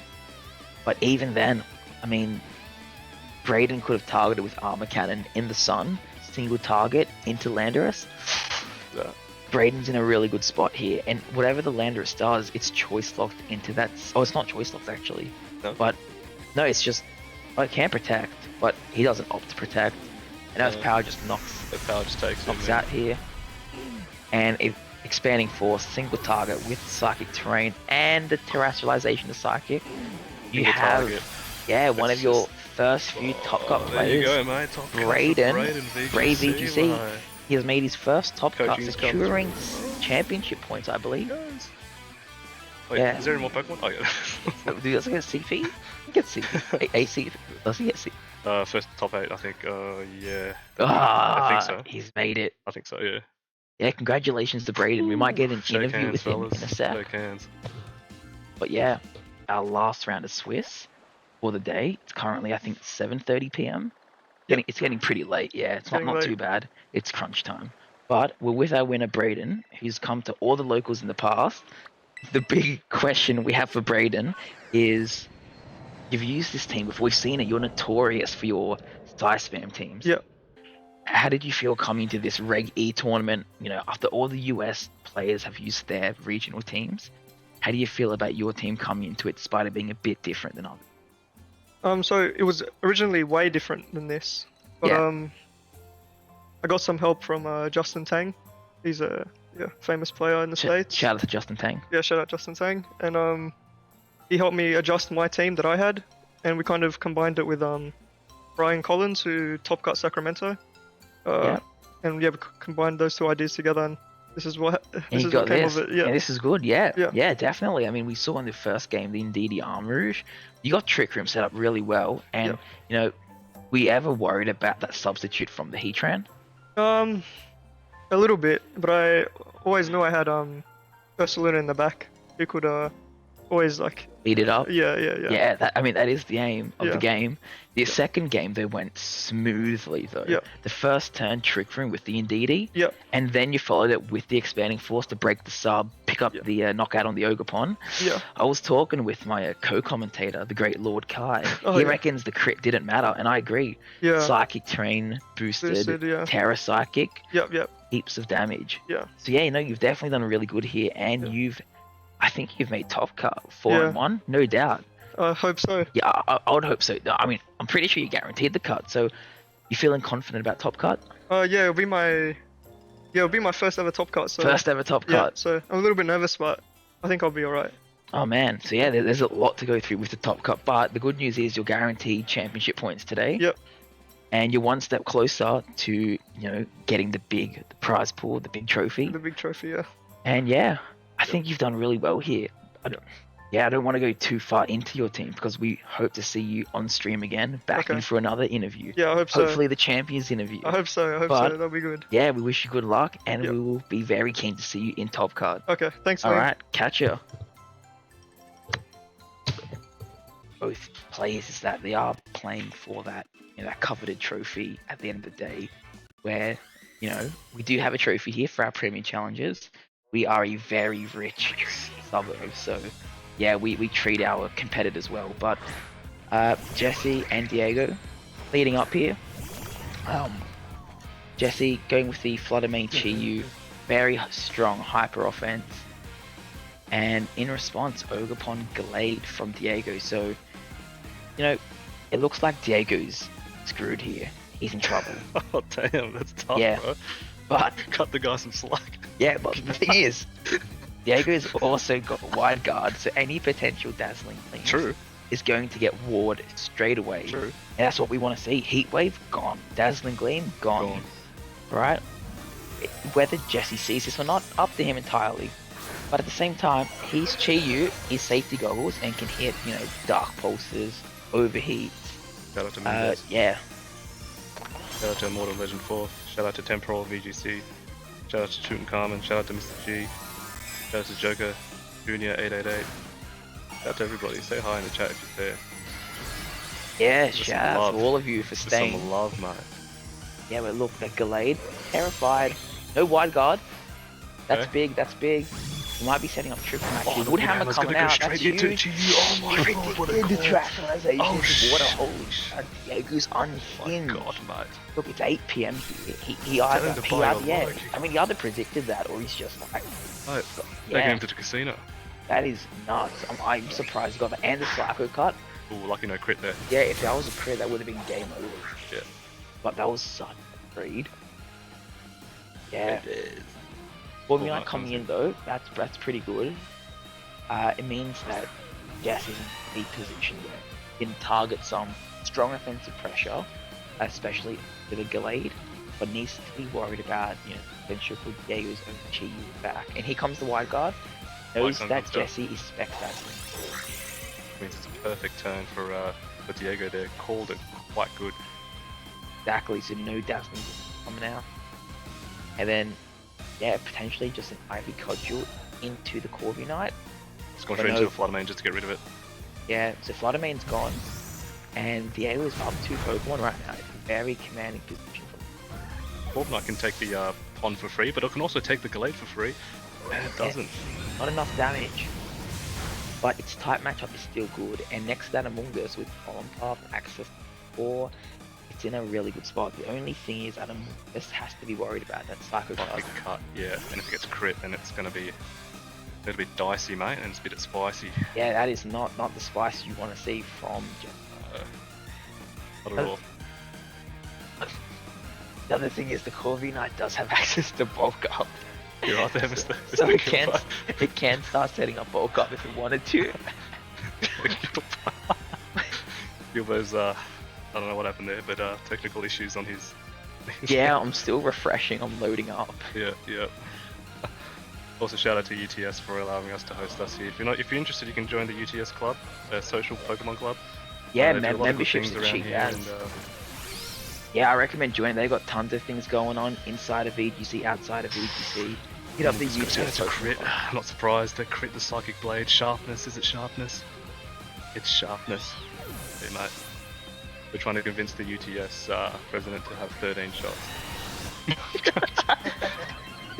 13 water. For children out there, yeah, this is non-alcohol. And we see Jesse with a forfeit. That's the first forfeit we've seen actually Yeah, on stream. I think it is. Yeah, Jesse, even though he's 5-0, got absolutely Yeah. the word I'm after. He was brought to a game 2. Yeah. And this is you after saying not Gilbo. Diego was screwed here. Yeah, This is yeah, after you yeah, I say know. it. Yeah, Diego, What do you he's have to say good. to that, mate? Yeah, look, well, I reckon I might have to eat my own words here. Diego's, I mean, I think he's cut a lot of regionals before. I Has. almost forgot. As cut Perth from us or Yeah, I played think he the did. Worlds. Yeah, he plays good. World Cup player. He is a World Good, Cup Chile. player. Yeah, I reckon Diego, you know what? If he plays just like he did in that first game, he might just clean up here. And yeah, shout out to Michael Navas if you're watching because he played his World Cup game I think yesterday or might have been today. So that's Diego's teammate in Chile. So Oh, yeah. Yeah, yeah, man, I'm up to date, mate. You're up to date, I'm up yeah, to date oh, with man. all the When's my World Cup game? I don't know, mate. We're waiting for your opponent. Shout out to Team Mexico for not getting back to me. Yeah, where are you? Where you at? Where you Where you at? guys? Go. Mortal Legend, shout out with the Kamala. Damn, that's a crazy emote you got there going on with the Cubone banging the drums, mate. Where you get these emotes from? To start making emote. Anyway, we got the match on, and we got Gallade and Ogerpon. Here we are. Fluttermane and Roaring Roaring Moon, Okay. Fluttermane, strong leads coming out, and the Ogerpon Gallade. Photosynthesis activates on the Roaring Moon side. A big speed increase. Yeah, so there's a lot to go on. I mean, Diego get a tailwind up, deal damage, knock off, breaking swipe. The question is, Fluttermane dazzling. Does it go for the blast with direct damage? Just have to remember that Gallade can terrestrialize into a fire type again to eat up anything. Hell yeah. We'll see, it's going to go for maybe the single target. We might see the terrestrialization on Diego's side here. I think that's Diego's character, kind of looks like him. Yeah. Yep, that's the one. And a Terrifier is coming out, and that's what we wanted from Diego. He's really eating up the Moonblast here. We just really considered using Power Gem instead. Even though it eats it up, it might still... Oh, the Follow Me! Rock Pond! Yeah, but a Follow Me coming out. I don't read it necessarily from if the Diego Moonblast? wants that, actually. I mean, Breaking Swipe does some good shit, breaks sturdy on the ogre. Attack drop on either The side. attack drop's bad, but that Glade loves critting. Yeah, The mate. Moonblast isn't enough to pick up the Enough. ogre point. And a Trick Room. Okay. Trick Well Room has played, I come think, in out. Diego's favour, just nullifying that speed boost on the Roaring Moon. Yes, now Roaring Moon can protect here if it wants to, can go for another Breaking Swipe to potentially pick up the ogre pawn, lower the Glade's attack. That Glade's Psycho Cut is just going to be damage. Yeah, I think Jesse's gone for the right move. He try to just get the Corviknight come in, because it might be in the mid-tier slow. There we go. Yeah, the Corviknight switches in, ogre pawn stays in despite being a -1. Now the Glade over here. Often go for Sacred Sword into the Roaring Moon, Okay. trying to get some damage off. But You cudgel on the Corviknight. Oh, we do. Ivy Cudgel. If this crits, it might go. Ooh, No crit, but does Decent. good amount of damage. good chip. Gibbity chip. Now, just to mention, these guys have played each other in Swiss, and I do believe Jesse obviously is better of Diego because he is 5-0. So Yeah, Diego feeling confident with that win in the last one. But yeah, the Glade also with that sharpness, that scope length. High chance to crit, which isn't good. scope length does too. Does have scope blades. Extra scary. Bilbo loves the scope length. I'm telling you. But Sacred, Can't stop talking about scope length. yeah, everyone loves the crits. Unfortunately, Sacred Sword's not going to be anything to Roaring Moon if it terrestrializes Ghost type. Which I mean, we might see, might not see. But Torkoal coming out, this could be a Torkoal comes free switch in. This could, I mean, yeah, this could be big for Diego if Jesse didn't target that slot. Alright, let's see what happens here. If Diego will win. Boys, terrestrialization. Let's see if he was thirsty and hungry for that Roaring Moon if he wants to hit that with. Yeah. That's Diego hard read in Psycho Cut. Okay. Just to bulk up. That's not bad, that's not bad. Jesse thinking about long game here. They're getting some defenses going. But he Psycho gets the Cut! Psycho He Cut. calls it, he gets a crit for his Yeah, damage. who on earth goes for a Psycho Cut into a Dark type? Man, Right. unhinged. He's realized it's 8 Jeez. PM and he's ready to throw Oh the my tournament. God, bro. But felt different he's in decided, Chile. he decided to stay. He says, screw it, I want the 16 championship point, Right. and then he'll get the 30. Jeez. Yeah. Who does that? I know who does that. Look for the VGC players out there looking for tips. Don't have lunch because it will just activate the cortisol Yeah. in you. Gotta work on your glucose. Yeah, exactly. Yeah, it'll get you going. Trust me. You don't need lunch. on your reserves, your glucose. Yeah, glycogen don't even need Glycogen it. You're reserves. set, guys. Jesus. Unreal. Yeah, this is insane. You know what? I wouldn't have predicted that Diego would do 2 hard reads in 2 games. Because Yeah. now that Torkoal out with Eruption, It just, that's going to be doing disgusting. yeah, it just bodies everything. Yeah, and it doesn't even have the resistance to the fire anymore because it's terrestrialized. Yeah, exactly. And with that Roaring Moon switching out, Ursaluna is going to get a free Flame Orb boost straight away. Chi comes in, which is not actually healthy for Corviknight because Corviknight's definitely gonna go down. Yeah, Because Corviknight is gone, man. Special Death Drop comes in. Yeah, and that Chi is Chi- taking a huge Chi eruption. could go down. Oh no, okay, Chi takes. Not yet, Chi takes it down.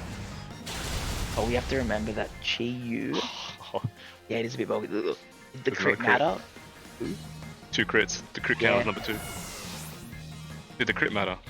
Crit does not matter. If anyone in the chat says it does matter, you're smoking. Yeah. You're smoking. Legal substances. Alright. Yeah, look at this. The Roaring Moon's back out.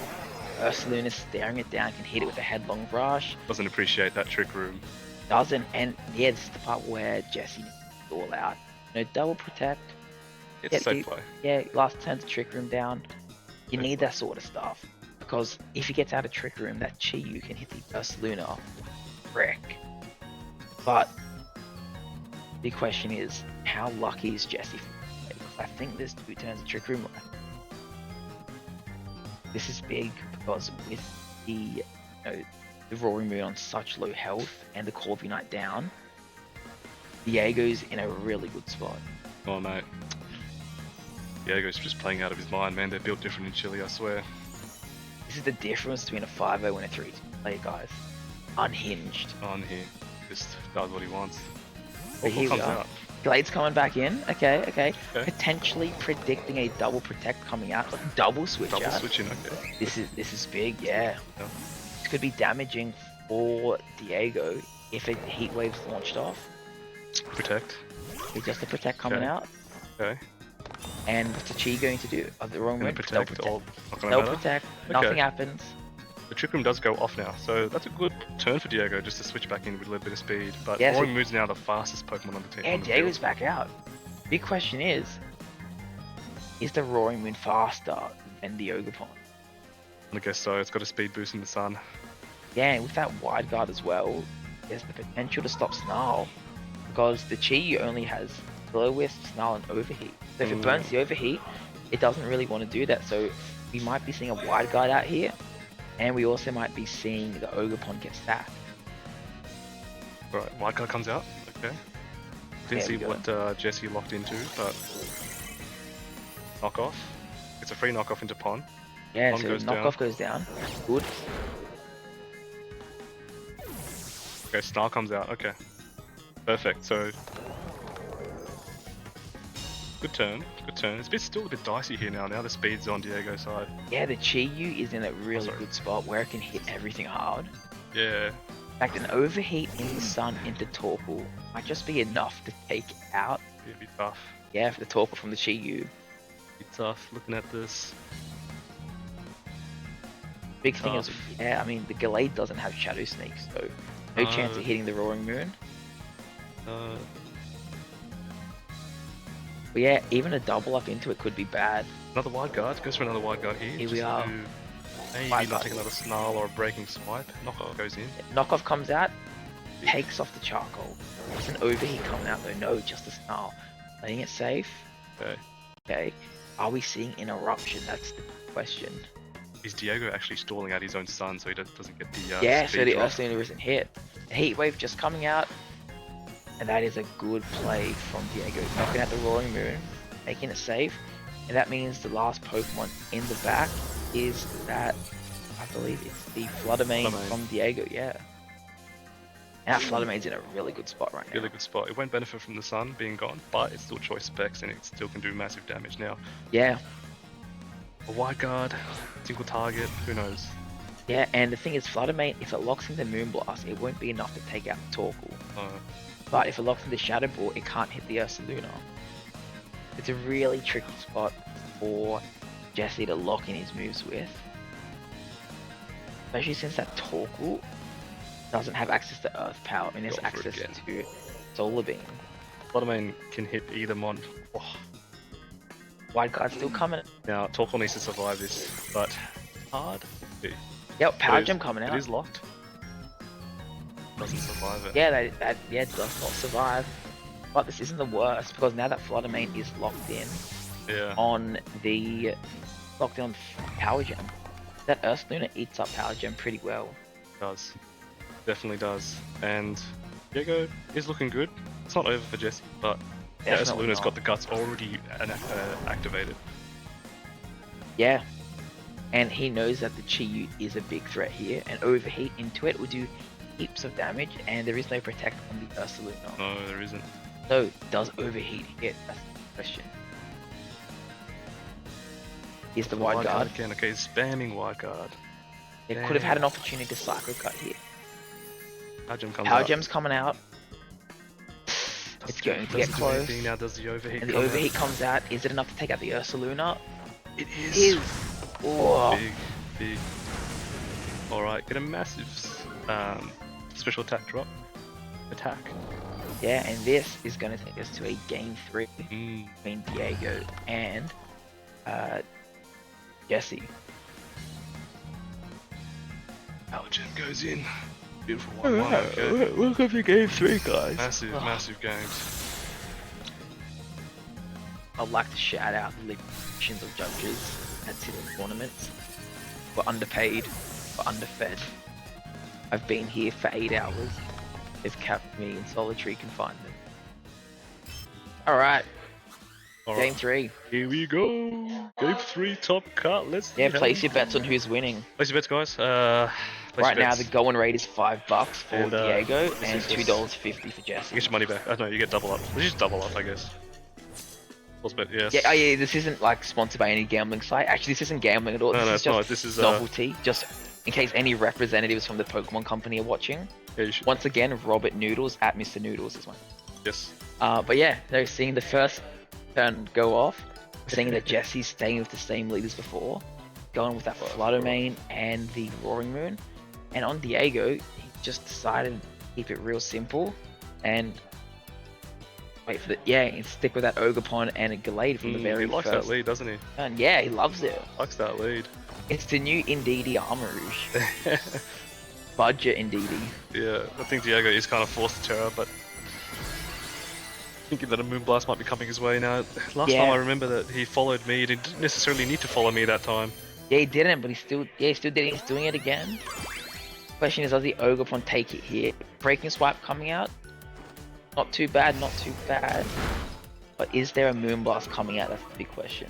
And it's just It's a Power Power Gem. Gem. Okay, Power Gem comes out. It's Ogerpon pretty decently. Not too bad actually. Now It lives it's it the this Trick Room. time. Okay, so we're going back to what Diego did well.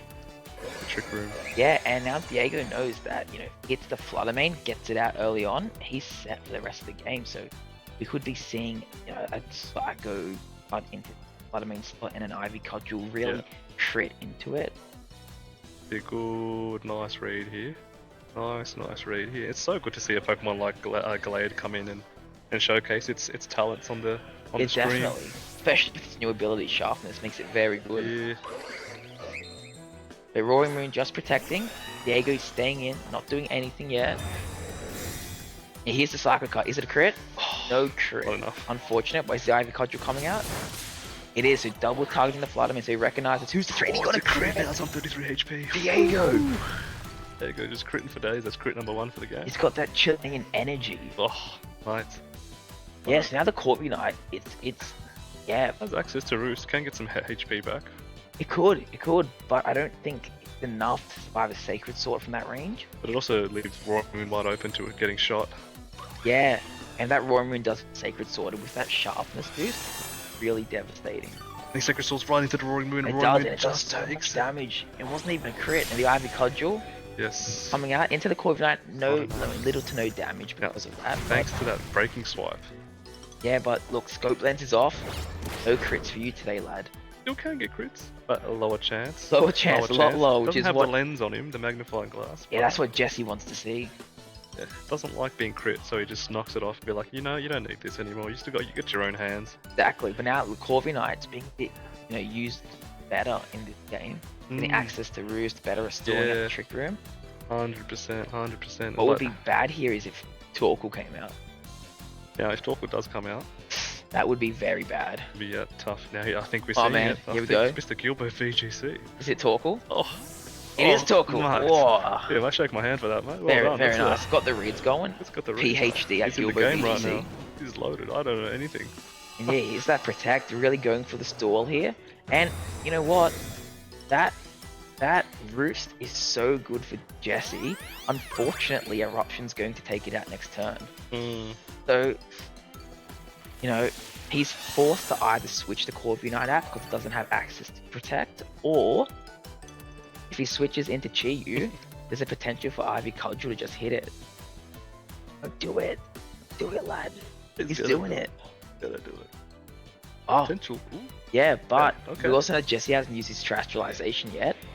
So, this may not be the worst case scenario. The other thing is, the Corviknight, we don't know how it's built, because we don't know how much the Brave Bird does. But, this is a very crucial turn, Built because, different. yeah, we know that the Corviknight is fast in Trick Room. We just need to know how fast it really is. Here we are. Glade's out. There it comes in. Roaring Roaring Moon Moon goes switches. It looks like Chi-Yu is Chi's coming out. in, and it will live an eruption as we have seen before. Yeah, so now we're going to see an Eruption fully come out here. But do we see Diego? Do we see Diego do something other than eruption here? Yeah, no, I think Diego's just switched out his, what's it called? I forgot what he switched out. I'm a bit slow. He switched out his Ogerpon where he's Glade, potentially predicting a Braver, but look at the Corviknight damage goes it did the back down to Corviknight. 33 HP. Crits the Corviknight. I think Torkoal picked up the scope lens. Yeah, that is insane. This Torkoal has been doing heaps. Yeah, look, the Chi-Yu switching was good in a sense, but also it hurts Jesse's own Corviknight. Trick Room's over. Very nice. I like. But Alright. but the Ogerpon, since it's faster now, it can just hit that Chi-Yu hard. Yes. Yes. Now we see if Diego can make a call. Yeah, Diego needs to make the read. Does he target the Ogerpon? Does he target the Chi-Yu? Does he protect here? What's the best play? Yeah, Diego's in a really tight spot right now. Really needs to consider, because this is he's winning in top 4. Mm-hmm. See how we go. Guess he's thinking about it. He's making an informed decision. Yeah, he's really making sure that he's making the right choice. Switches out the Torkoal. Comes out. We're definitely going to Get the Farigiraf in. Okay. Yeah, he's brought something different this time. He's got the Get a Trick Giraffe. Room again. And the Chi-Yu protects. Not bad. Does he target the Chi-Yu though?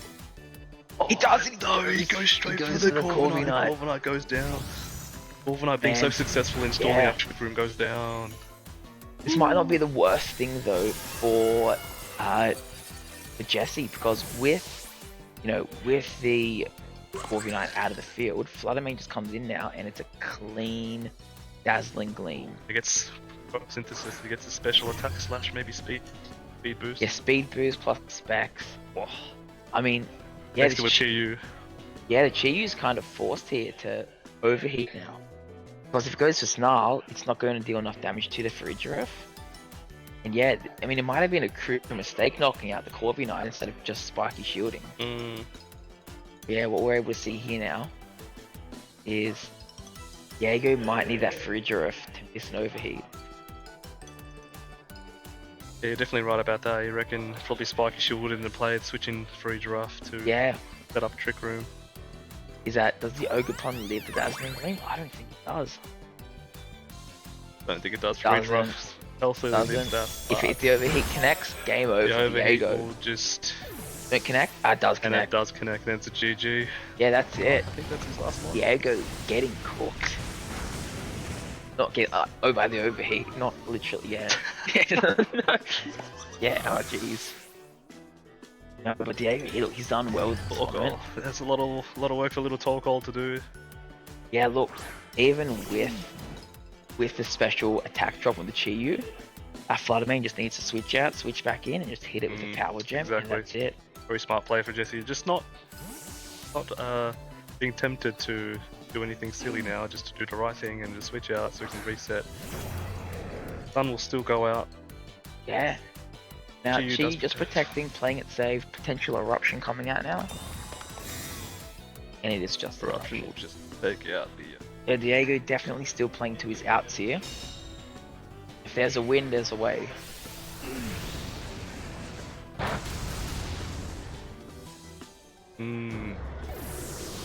Sunlight, I mean, it's not going to make a big difference, but... Yeah, but now, Fluttermane coming back out on the field, reset all of its moves. Now it can go for that power gem if it wants to, or it can go for that shadow ball. Power Gem comes up, I think Diego knows what's going on, and then the battle's cancelled. Oh, Congratulations yeah, to Jesse Beard. Congratulations to Jesse. He's won. What a game though, what a game. Yeah, Credit what a to both game. players. Credit to both Yeah, it players. looks like we're Alright, we're back out here at our Sydney Premier Challenge. After that top cut game, we're joined by the winner, Jesse. So, I don't have your team sheet. That's bad. Don't worry, I've memorized it. No, I haven't memorized it. No, I've seen most of it. Yeah, we've got the team sheet here. We're set.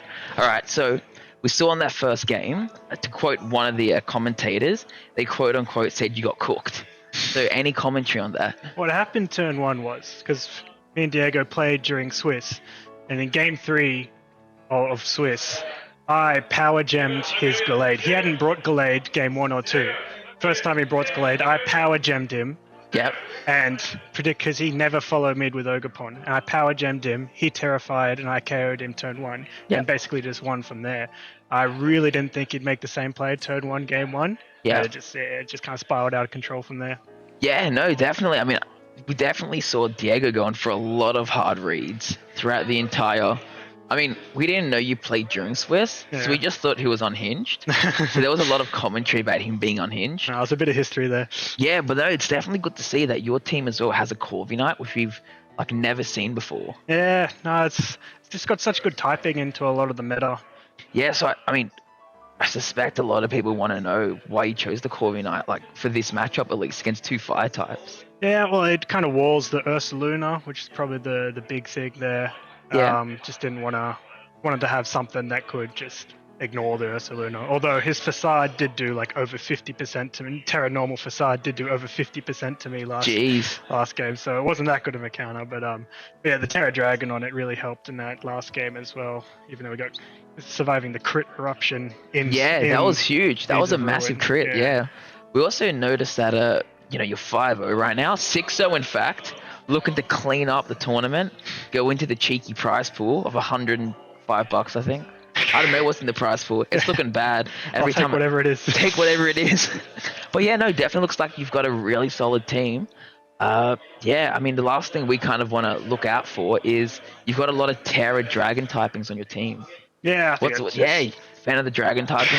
It's just Ogreponds really. They just for Amoongus, I was having issues with like Fire Ogreponds plus Urshifu plus Rillaboom. Yeah. And so I just want to be able to resist all those attacks. Yeah, I think it definitely works. I mean, your Corviknight lived an eruption. And Dragon has good synergy with Corviknight's typing, resisting both electric and fire. So that's why. That's why and that's what you want to see. Yeah, well, great. I think we'll be seeing you in top 4. Hopefully the finals. Get a follow-up interview. Double down. You can flex the prize pool in front of you, in front of the camera. Make it start raining everywhere. Little $5 notes. But yeah, great work. And yeah, we'll be catching you guys back on the stream in about 10 minutes. Cool. All right, sick. Bye.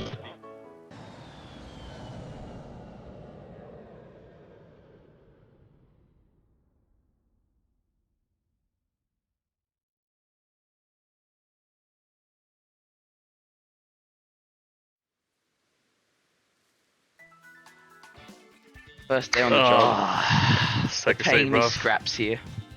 Mr. Bruv. Shout out to the Pokemon company. Expecting a paycheck after this, but all I can do is a free dinner and a kebab. Free dinner and a kebab. No, not from you. From the Pokemon company. Yeah, I'll tell them. I wasn't calling you again. I'll tell them. No,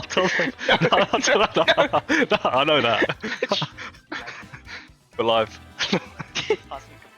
You pass a kebab, please. How do you like a kebab? I'll shout you a kebab, Mr. How do you like it, bro? How do you like a kebab? Hot sauce, bro. Really? Easy. Yeah, spicy? hot. Yeah, spicy. Off the bat. No one has spicy kebab. Just no garlic? No garlic sauce? Oh, I do have garlic. I do like garlic sauce with it. Like the old Jana's garlic sauce, that type of one. Yeah. All right, we're live. Yeah. P-Tran, Baxcalibur's up. Okay, we've seen this lead before. Yeah, so we're seeing Hobbit Henry versus Ken right now. The odds are, equal to both players right now. Mm-hmm.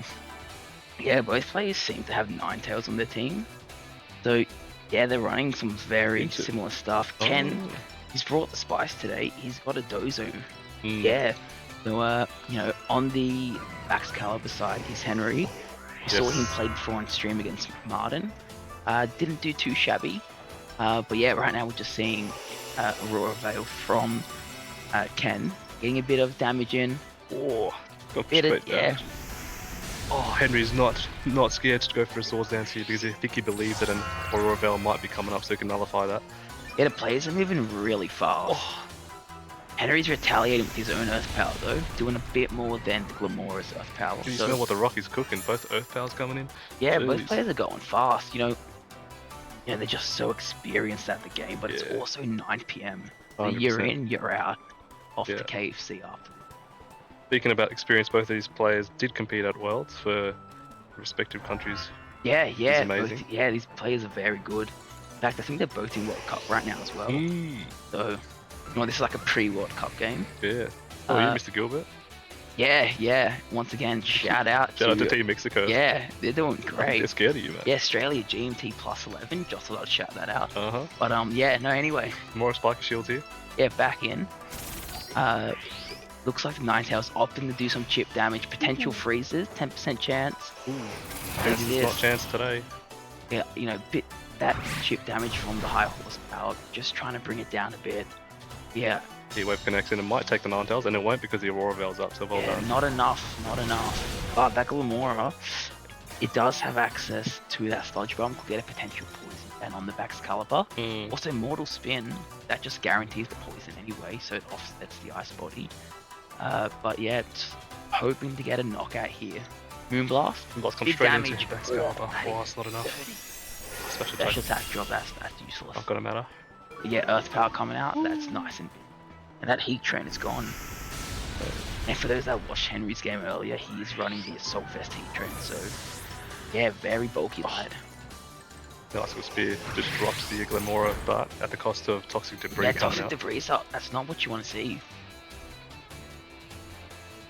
Yeah, Henry, oh, he's got to adapt here, I reckon. But his Baxcalibur's getting a lot of health, not a lot, getting some health back with the Ice Body. We're now Ken's in And position. here he is, the first Dondozo of the stream. Yeah, Big with the boy, ready to Dozo. play. Big Fish is out. Big. Let's see what ability it's got. It does have the Unaware, so Unaware. that Intimidate is affecting it. But those Sword Stances aren't affecting it itself. Alright, now both players did trade really early now, so we might see less trading now. Yeah, another thing to know is that with that Dondozo out, it does have access to that substitute, so it can start hiding itself behind a shield, making it really useful. Mate, this is an all-star match, mate. All-star match makeup, and these players are quality. Ninetales comes out and Dozo gonna jump in the Big Fish mouth, mate. Yeah, here we go, sushi time. Gets the boost sub, and a potential sub is coming out here. Mm-hmm. You also should know that, yeah, as before, there is a choice scarf on Henry's Landorus, so he could be fishing for some box bite flinches here if he wants to. And he does. Yeah. He's fishing. Alright, Good fish. let's see if he catches. Does he flinch? He Ooh, doesn't gets a flinch. free sub up. Sub comes out. Oh, He's all set up now. alright, And that Dondozo does have access out leftovers. High horsepower, don't think it's enough to break the sub. Is it enough? That is enough. That's not enough. Okay, that's a free sub. Yeah, and that Dondozo does have access to order up. That's a free sub, mate. Football. Yeah, free sub. I reckon order up with that Terra Dragon has dirty amounts of Yeah. damage into the Baxcalibur. Get his attack back. But it's in such a good spot right now. I didn't even think Rockslide will hit it. Orlando comes back out just to maybe reset an attack drop, but Boom's here. Yeah, Rillaboom coming out, making it really tricky now. Poison though. The poison that's not helping Yeah. Henry. Bombs and nettles. Yeah, for the Grassy Surge, that is helping Henry's Baxcalibur recover health, especially Oh, if he fuck. protects here. Which I reckon it does. Oh, he does. Rillaboom doesn't have any antibiotics. Yeah, no. Okay, it's Yeah. Poison now. Looking bad for the Rillaboom. Well, the order up comes out, hits the Rillaboom, bit of chip damage, Chip but damage. most importantly, the attack booster gets. Yeah, that means next turn, another order up into Baxcalibur might just knock it out, especially if it decides to terrestrialize into the dragon typing. See a bit of heals. No more ice heals, but we still get grass heals. Yeah, that Dondozo. I mean, regulation. What? Pokemon? It's still doing damage out here. Alright, let's see what happens now. So, ooh. And yeah, we are seeing the Terror out here. Alright, let's see what happens. So, what's Henry's path to victory here? Yeah, I think Henry, well, he's in a bit of a pickle. He knows that the Baxcalibur is his con here, Yeah. especially with the Icicle Spear. Question is he able to even hit Dondozo before it hits it back? Be able to.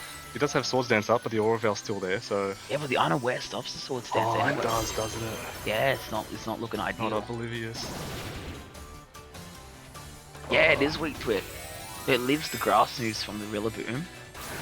Big fish. Yeah, here it is. Terrify, it's gonna help live the order up. Regulation E, Bombozo, Grassy Slide. Yeah, Grasslight might be enough to break sub. After the high It horsepower, does not it. enough. Order up, Here just comes getting the another order up attack. at +2. Stab. Oh, it just takes it picks up. back. Is that a crit? Isn't a crit. Nah, Just that much damage from Dozo. it'll be +3 now. Oh, this dog is getting bigger and bigger. Yeah, this Dondozo is stacked. Alright. Where's the haze at? Some haze Yeah, up he in needs the here. haze out of here. Dondozo coming back out, being clutch. Yeah, Henry now bringing his final Pokemon, which is that Landorus. But with the Good. substitute still up, he's not taking any Intimidate drops. And the grassy terrain's actually helping that Bozo. Yeah, and that Landorus on the field. Tatsugiri's attack falls, yeah, because that ability shield. Not ability shield, just force in general. My bad, I'm just low. But yeah, no. I mean, the Dondozo does have access Good. to more order ups, no wave crash, so Right. not the worst case. Grassy But of Slide comes course, in. yeah, you could also just set up another Does it sub take here. down the sub? I don't know.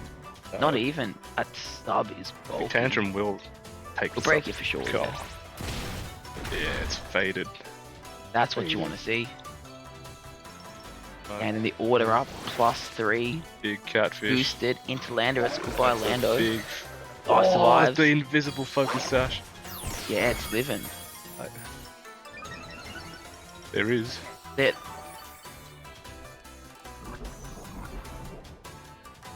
Yeah, I reckon he crits the status. Battle's cancelled. Okay.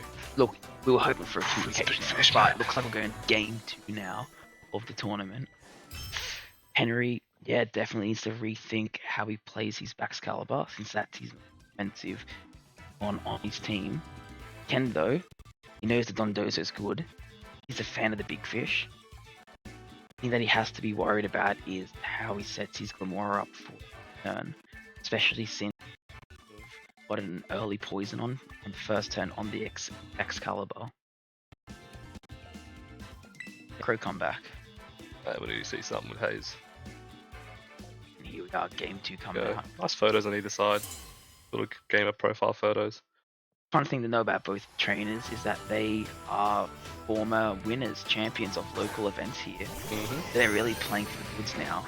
Prize pool's looking stacked today. It's about 10k in winnings. That's so 10k plus travel. Plus travels, yeah, award everything. to. This is Where am I sending him to? We're sending them to Penrith. Oh, right, yeah. And Penrith yeah. is a luxurious place for those Beautiful. that don't know. Yeah, Those in America, come to Penrith. It's Yeah, mate. lovely. yeah. Especially in winter time. Got a few mountains out there you can actually Yeah. come visit, I reckon. Make sure you wear your jewelry. Yeah. But here we are. With the Aurora Veil up from Ninetales. Yeah, And, yeah.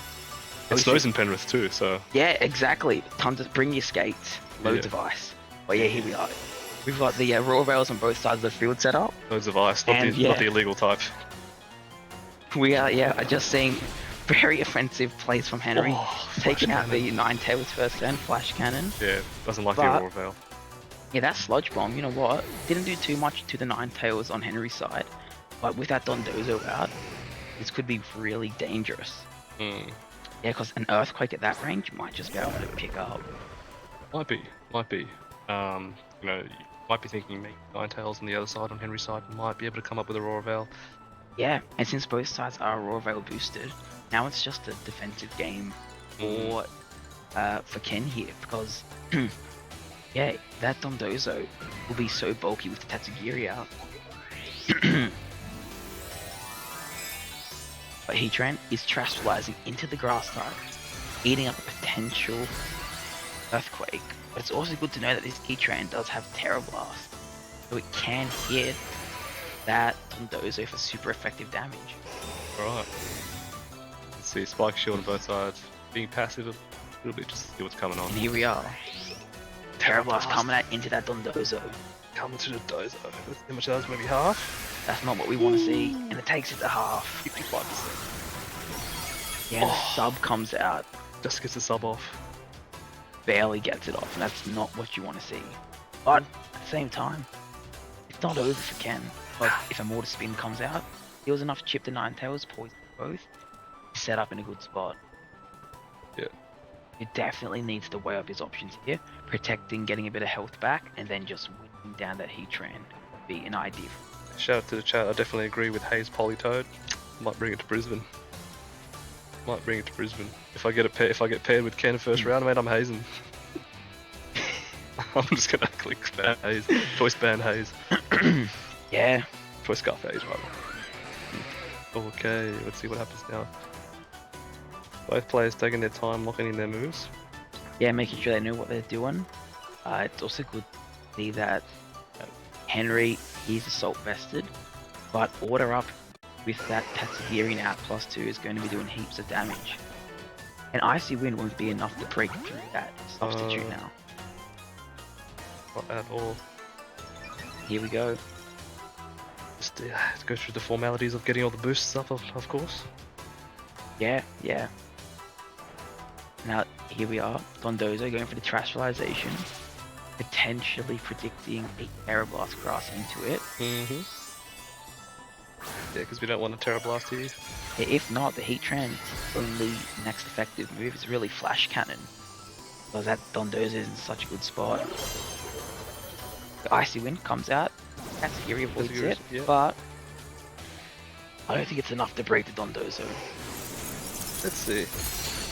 And it Oh, isn't. it's not So yeah, enough. Order Up comes up now. It's a free order up. Straight going to that Heatran. Might take the Heatran for free. Might Yeah, not, Heatran nah. takes it well.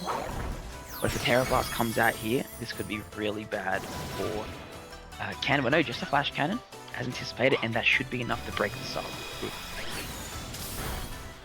And it's not. And it's not. That's That is a bulky. big fish, man. Yeah. Now what happens here is, protecting could be an option here, or can get a bit of health back, but no, disabling the Order Up. Okay. So if an Order Up was coming out, it's gone now. But we don't see that, we see an Earthquake. Yeah, Earthquake. We see Ken just predicting maybe a disable. Yeah, Earthquakes will take the. getting rid of the Ninetales. Ninetales too, It and it won't still take it. lives. It'll just And Ken now really has to play defensively. You can imagine the sub going down now. Yeah, now the sub's 100% gone. Yeah. And it's a really tough spot for Ken. 100%. Yeah, he might need to protect here, get a bit of health back, but Yeah, just optimize that. yeah, well now Henry can get that Landorus in. Intimidate, really whittle it down. When you look at it, it's restored almost a third of its health back. Yeah, it's getting up, Still isn't it? bulky. And the Flash Cannon's not going to do too much. Okay, so it's withdrawn. Heatran's withdrawn. Who's coming in? Lando, Bando. Yeah, and here is the Lando.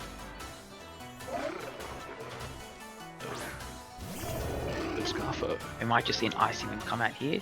Lower down Dondozo's speed, but if that Dondozo sets up another sub, that will be really annoying.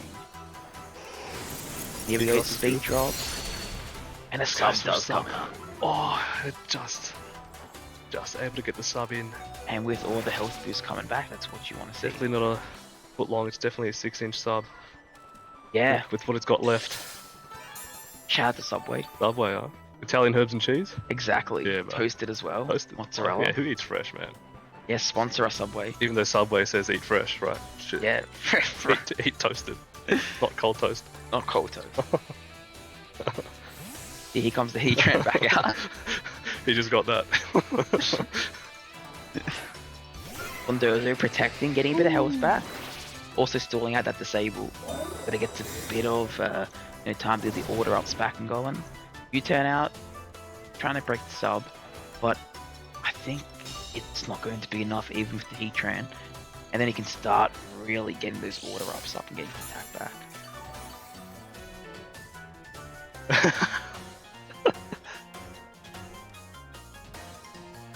But here we go.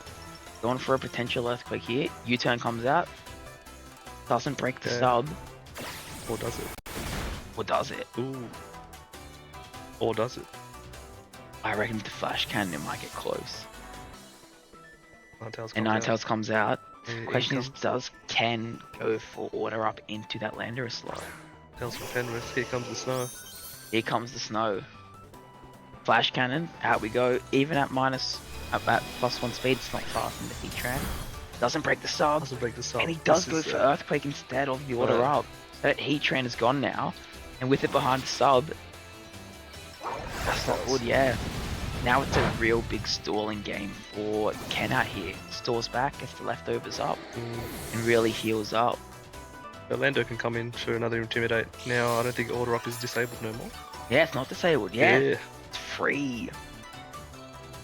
Yeah, unfortunately, the what's it called?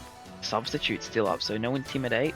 But since Order Up is back to normal, yeah, this could be really dangerous. Tough. I mean, every time you fight a Dondozo, you're just fighting uphill. You're just trying to get rid of it as quick as you can, but Yeah, and there's no point in Henry setting up sword stance here because that unaware will just stop it. He's really trying to play to his outs here. We also have to remember, Ken has that Glamora in the back. But here's the Icicle Spear. It's faster. Okay. That's definitely breaking the sub. 100. And it does break the sub. On the first go, here comes the second Icicle Spear. Oh, It's going to might get need a couple of close. crits. Might Comes need the a couple third of one. crits. Comes the fourth one. Oh, crit on the it gets fourth one. Crit on the fourth. And Ken shakes his head and he's like, oh man, Ken's my fish. fuming. He's throwing hands right now. We've got a security guard coming in. But yeah, that flash can look. Henry could have capitalized on this, but we want the worst case. Aurora Veil's Veil is gone off now. from both sides. This is extra spice. It's not over for Ken. Ken's in a great spot actually. Wait, Tsugiri actually has ability shield? I didn't know that. Yeah, Tatsugiri's still there. Oh, It'd be ability shield as well. just for the wheezing. Yeah, just for the wheezing.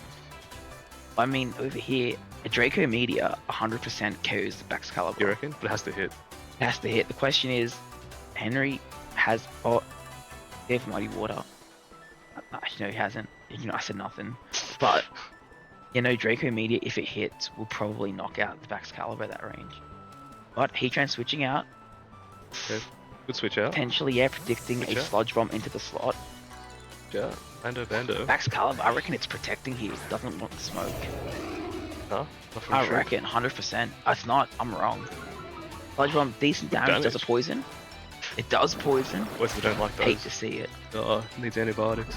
Yeah, but Icicle Spear coming out that Tatsugiri. Oh, That's big damage. can see maybe Two. crits can take it though. If it gets a couple Yeah, of if it gets crits. crits. 3, I roll. 4. Does it make it 5? Not making 5 without crits. Oh, it makes 5. Tasu. That's not what you want to see if you're Ken. Tasugiri, I might need to extend my parking. Yeah. Jeez, Ken's in a really tricky spot. He's in shambles. But, judging by the screen, he's decided to forfeit. Going into, game 3 now. Oh, my parking's good. There was a chair thrown. Yeah, there was a table flipped as well. There's, it's not looking good. Look, classic Australian Premier Challenges. People get injured. If you're from... Yeah, it's violent out here. If you're from the US thinking about coming to a regional, best bring some protection. You need a bodyguard. It's like game 3 is about to start up now. Making sure we got the right rule set, no one's doing anything shady. 9 PM. Oh. Yeah, we're working overnight shifts now.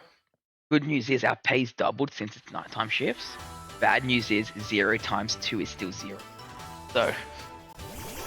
Yeah, you get 2 kebabs. You get 2 kebabs. One for the ride home. Shout out to Junoichi Masada. Yeah, Cheers for please. the kebabs. Come on, bro. Alright, and both Ninetales back on the field, showing us that Ninetales is such a clutch Pokemon here. Aurora Veils. Oh, but technically he's Ninetales. What's going on, Veils?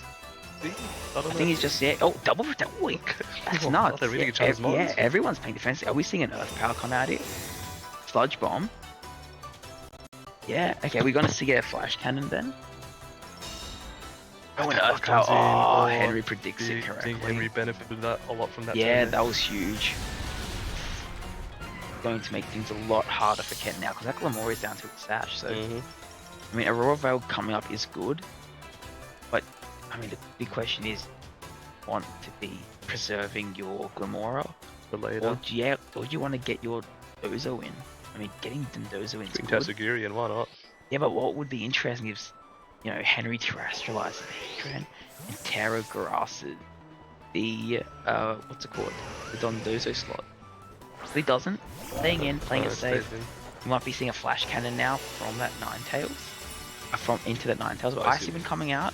Getting some speed. Yeah, trying to knock out the Glamora that, would have stayed in.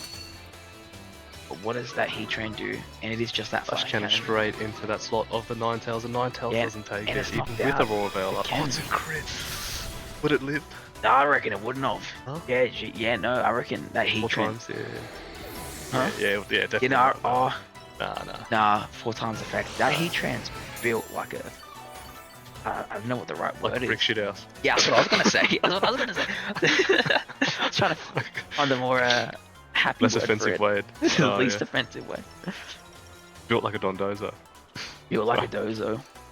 Alright, let's see what happens. Yeah, look, Ken's got the Aurora Veil up, but he's a bit on the back pedal here because now he's forced to, bring Tatsugiri in, and at this stage he might just have to realize because he's not getting enough damage output out here. There you know. Going through the formalities once again with the Dozo. Everything sharp. But yeah, here we are. Here we are. Sub coming out. Not Good. sub coming out. A potential for a sub coming Potential out. for a sub. Potential. We also have to be considerate whether Terra Grass might be coming out or not. But be a free sub for. it looks like he's just playing it safer now. Free sub. For, Lando coming in, getting Intimidate off. That's what you want to see.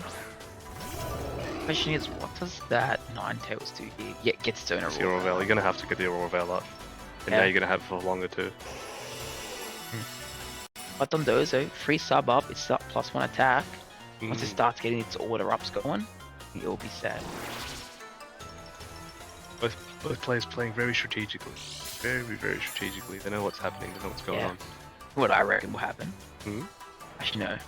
I was gonna say Henry's gonna U-turn out into Drain and Ken predicted an earthquake.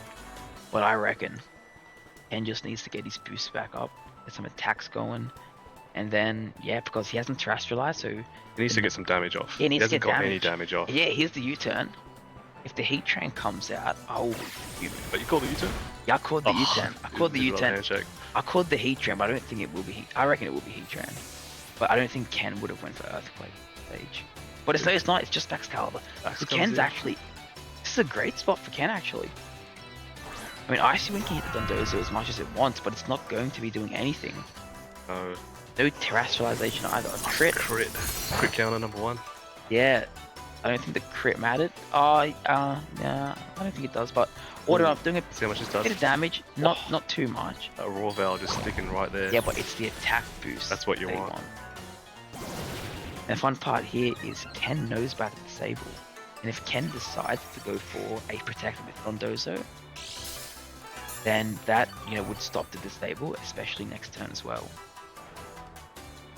Oh, and he's going for it. Oh, See what happens here, but it's interesting to see no wave crash on Dozo. Yeah, these no wave days, crash. just for that stab and whatnot. But thing is now, I reckon Henry might just switch out his Ninetales. But no, Excalibur Dax come goes back in. out. Dax goes out rather. Could have been a free chance to Earthquake here. Or could have been a could have free been. chance to Earthquake. Could have been. What should have That's been? what you'd hope to see, but no. Protect, playing it safe, any potential disables, warding it off. By the way, Dondozo takes too much real estate on that bloody TV. Like, can you just relax? Yeah, I mean, now it's subbed, like, thank you, but, when it's unsubbed. It's put too big, like Overquill, man. I don't know what these guys are thinking about having these massive mons on the field, taking up the screen. it's huge.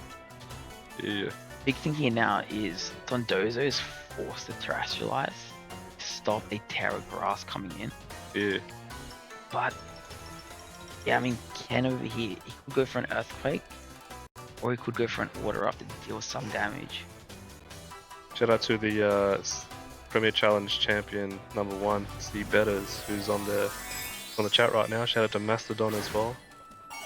Shout out to those boys that are watching in, listening in. Yeah, cheers for watching, lads. 9 PM stream. Disable's gonna get rid of Protect, so Yeah, so no protecting. That's big, because that Terra Blast coming out now. Oh, shout out to Temporal, rooting for Henry. yeah. We'll see you soon. Odds for Henry just went up. That's at $10, $10 a piece. It used to be $5. Used to be. Oh. Yeah. Australian Yeah. or US? Oh, pesos. Pesos. Mexican. 5 pesos? Yeah, shout out to Team Mexico for shouting your currency. Oh, here we go. Shout out to Team Mexico. Get Where back you to at, me though? on Discord. Yeah, where you at, Come guys? on, man. You're always looking for a fight. Alright, back to the stream. Back to the stream. Back to the stream. Yeah. So it looks like Henry's in a really good spot right now. He's in a position where he's just able to rotate his Pokemon in and out. Just start chipping away that Dondozo. And yeah, no trashalization, so you've got the sub up. And an order up coming out, and that's what you want to see from Ken. Getting big amounts of damage in, and then slowly boosting the attack up.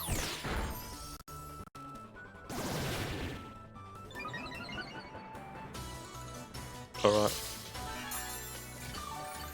They're doing Dozo. Full health on Dozo too. Almost. Yeah, full health on Dozo. Okay. That's alright. And if you're Ken here, you definitely want to be removing either the Heatran or the Excalibur, so that you have the option to terrestrial.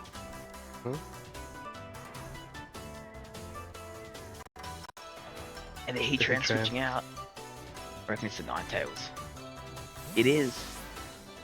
Ninetales. Look, usually I'd say Henry would protect here, but I reckon he might capitalize on this wing boost. Yeah. They would just like going for the but he does protect. Oh. Playing it safe. Playing it safe. Gotta play it safe. You just don't know. Yeah, because now next turn, Disable can come out again. And he can disable the order up. Shout out to Pokemon for fixing the order up glitch. Yeah, That would go into protects and boost its attack. that would have been bad. Shout out to Ninetales. Naruto Uzumaki. Right, here we go. Potential Earthquake coming out. But Henry though, it looks like a slow game, but I think upper hand here. Yeah. Shout out to those that have had dinner. Shout out to those that have dinner. Shout Yeah. out to those that are starved. We're waiting to get fed here. Oh my gosh. Oh yeah, man. Flo's in the chat, right? What you had for dinner. Yeah. Can you fill our minds with, Yeah, we're hungry. with metaphorical food? With metaphorical. I mean, should have we got can't this. take- Did we keep a time? Yeah. Oh my I god. think we commentate better when we're starving. Yeah. Oh. It's crit number 2? Yeah, there's lots of crits going on, eh? Big damage. Oh, it hasn't been an hour, has it? Hey? Is it? Yeah, because there's a 50-minute timer, isn't there? 45. Almost. 45. Oh, so we're still good? Alright, alright.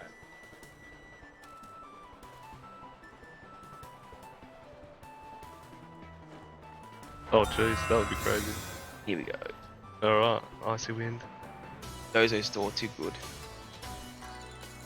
Alright, and we've just got word that And- Yellow Ruth has proceeded to the The finals. peak Saturday night. The winner at Diggers Locals, he's beaten Jesse Beard, who went undefeated in Swiss. Don't know how the match went, we'll have probably a chat with those guys, but yeah.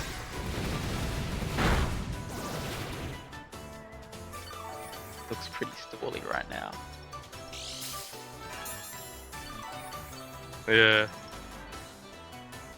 Aurora Veil's off now. Huh? Aurora Veil's off. Aurora, I love you, Aaron. Can't get it back up if he wants to.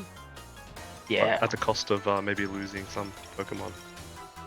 Such as yeah, I the think backs. on Dozo, I mean, you would have expected it to get cooked by now. But it's just staying on foot. The longer I stare at this fish, the more I wish I had my Saturday back. But And sashimi. yeah, look, we don't do it for us. We do it for the paycheck. Yeah, yeah. The paychecks. I hope you're hearing. Oh, there's an Aurora Veil. Yeah, If but Pokemon's out there, you know, if you can sponsor us with catering, yeah. that'd be Give us nice. food at Yeah, least. we're pushing your game to the next level, guys. Come on. Yeah, give us some curry. Oh, crit. crit Oh. on Lando. Henry shakes his head, and he's been playing so well, Yeah, and he Henry's just gets not happy. done with a crit. He's angry. Oh no. No. Oh, he's just clenched his fist. That's it. At Gilbo. Oh, Yeah, watch is out! that a- Watch is that out! a Watch middle out! finger? Oh yeah, hold on. Yeah, oh, that was a chair getting Watch out! flipped. Watch out! Watch out! Not on, guys. Yeah, Dozo protects. Yeah, Dozo getting a bit of health back. They were hiding behind that sub. Alright, I did mention in the Discord I wanted hyper offensive only, but here we are. Yeah, Here we are. this is entertaining. This is peak. Yeah. Just like a chess match. We're telling everyone how this is the best way to spend a Saturday night. This is Yeah. just, yeah. Oh, I've got work in the morning, Ah. 7 AM. Shout out to those that get more than Yeah. out to sleep tonight. You're the real heroes. Oh jeez. What's sleep? What's loot? U-turn comes out. Oh my god. This is a well played round by Henry because he's U-turned here and he's going to bring the Ninetales back Ninetales in, back and in. order up goes in. Oh. Yeah, smart. You know what? Is Ken going for Earthquake though? Does he go for the big EQ? Because he knows that it's scarf locked. He doesn't, and he just order ups the Ninetales. Gets the rain back in. Hate to gets the see rain. it. Gets That's the not snow. what you want to see. Oh no. Yeah, and unfortunately at UTS right now, Yeah, now it's electricity's dark. just run out. Okay. We're on a budget. Look, it turns out we spent all the Yeah. money on the stream and not enough on the actual lighting Yeah. here. Shout out to the person on the other side of the room. Come watch us play. Yeah, this is peak. Oh, And we got the lights back. Yep, lights Oh. back on in the room. Yeah, for yeah. those that Now didn't they can see their team sheets again. Yeah, Ooh. yeah. It's not looking ideal out here. Alright. Power grid's gone down. Did like the lights off though. Kinda Yeah, it nice. was pretty nice. Bloody I wanted to too. fall Yeah. asleep. Oh yeah, yeah. Yeah. UTS security showing up in like an hour, so Here we go. Okay, yeah, icy here's win the goes. icy win, getting a bit of damage out. Does it break the Dozo's sub? That's a Crit. crit. It might actually. It might. Oi. Oh, it does. Oi. Oh, it does. It breaks the sub. It's not even a That's dragon what we type. want to see. And a Terra And Blast the comes Terrorblast is out. coming. This is gonna Oh, hit no. hard. Oh no. Crit. Please crit so I can go home. No crit, no crit, no crit. It's not bad. It's It's still not bad. a lot of damage. Oh, he's got another sub. So, That and then Ken knowing what's gonna. Ken knew that was gonna happen. in Russia they call it a babushka. Ken chucked a wolfie, just winked at you. Yeah. Oh. VGC Like, Tournament. you're not eating today. Liam. Not eating today. You're not eating tonight. Yeah. Well, the food's gonna be closed. You're gonna tonight. go home hungry on Looks that like- Penrith train.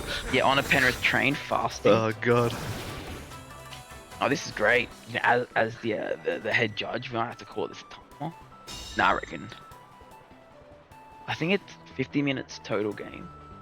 It's 45 in game, I think. Yeah, but the actual total 3 game times 50, isn't it? 45. 50. Yeah. Yeah, 50. Yeah. Yeah, so that means if it reaches timer, we have to give them 3 turns. Sure. Oh man. Not sure. You're the judge, mate.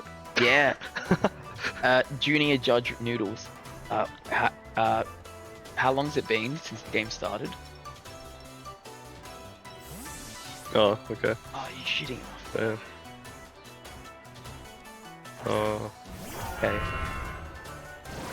Okay, we have 14 minutes, and then we have to call it the time. Yeah. We'll go straight into the next game. We won't even do an interview. Yeah, we might have to. Oh my gosh. Go straight into it. Oh my gosh. Here comes Oh, Terra here Blast. comes Terra Blast. Guess what? It's Dragon time, mate. Doing nothing. Ooh. Please. Crit something. Order up comes in. Order up into Ninetales, Gonna into Ninetales take- slot. Come on, give me something, give Into me something, give me the- something. No. Damn it. Oh, it's good damage though. Yeah, good damage. I reckon it, Oh, we wanted that 9-tail slot. yeah. I reckon it would have robbed. Oh, does he protect here? He has to protect. You know what I reckon? This is my play. I switch out the Heat Treant for the Ninetales, Yeah. and then I protect. Yeah, I reckon back off. Or do you switch out the Dondozo? Yeah, you switch out the Dozo. It's just Get it out. should be like a limit of like how much you can be a commander, like 10 turns, Yeah, this is and then be like, nah, Dondozo's done. this is too much. All right. Here's big crit. No crit, no Okay. crit. Last one, last Okay. one. Big crit. Big Okay. crit, no crit. There's another one, there's another one. How many more? Oh, that's a crit. Oh, it's a One crit. more. Oh, guys, we're going home. This puts Dondozo in a very difficult position, and Does now the it live- does it Dondozo's live got to the go flash down. Cannon? It doesn't. Oh. And the reliefs and the sighs from Ken's everyone throwing across his the headphones room. down. He's angry. There's about 150 people here, more than a regional. Yeah, there's a brawl Shout out breaking to out right now. ESL. Yeah, Team Taiwan. Yeah, Oh. there's people watching in other rooms. It's Peter Griffin and Louis. Yeah. They look as miserable as us. All right. Now that everyone's forced to just go straight for damage. Yeah, everyone's forced to damage out here. I mean, Some trades. Yeah, this could be tricky. Excalibur Excalibur protecting. Okay. The Glamora is in a good spot though, because it did target down that Heatran with that The Sludge Heatran's Bomb. definitely got to go down. Okay. Yeah, that is what you want to see. It's tough. Ken by no means is out of this right now. He's still clutching back here. He wants the prize pool. Muddy Water And look, comes 3 out. minutes left till the battle ends. There we go. Muddy Water comes out. Yeah, so not too bad, not too bad. Now just to remind me, if you do a Muddy Water and it protected, you can still do another move. I think so, yeah. Yeah. You can still Muddy Water. Like you can Dragon Draco Meter, can he? Yeah, Or he no? can. I Okay. don't think he's choice locked. I think Okay. it's ability shoot. Oh. Yeah, he's got the spice. Oh, that's right. He's scarfed, man. Yeah, but no, here's the Ninetales out. Does it Icy Wind? That's the big question. It does. Does it miss? Icy Wind. Doesn't miss. Hits them both. Takes the Glimora. Yeah. Gonna take. Yeah, it looks like both players have wrapped up, and Henry Rich is making the finals at 9:20 p.m. Slapped him. Yeah, Oh, there's- okay. there's Oh no, someone, the tables yeah. are being flipped. Oh shit. Tables Oh are shit. Oh flipped. no. This Oh is no. Oh looking no. good. And here's the final. Oh, it's still in. It's still in. Here comes Draco. Oh, 2 minutes left. Little shrimp man. There's What still can an out you do? here. He misses the Icy Wind.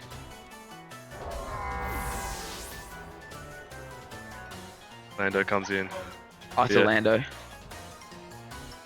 Nah, GG's. Yeah, so for those that bet on Henry winning, congratulations. Is it faster? You Oh owe no, him it's not 10 faster. bucks. I bet on him winning too. Oh. And yeah, Boom big boom. win to Henry. Boom boom. And he has decided He's to beaten the make it into Boston finals. Bozo. Oh. I would have an interview with him, Henry. but Henry he's wins. currently in a brawl right now, so he needs to cool off for a bit. But, Congratulations. yeah, we'll be entering our finals game in about 5 to 10 minutes, and we hope to see you all there. Yeah, still stay there, or else I'll find you.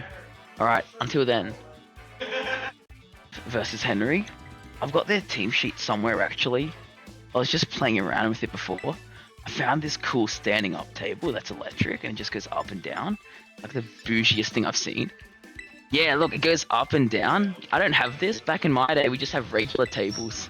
But yeah, no, anyway. You know what?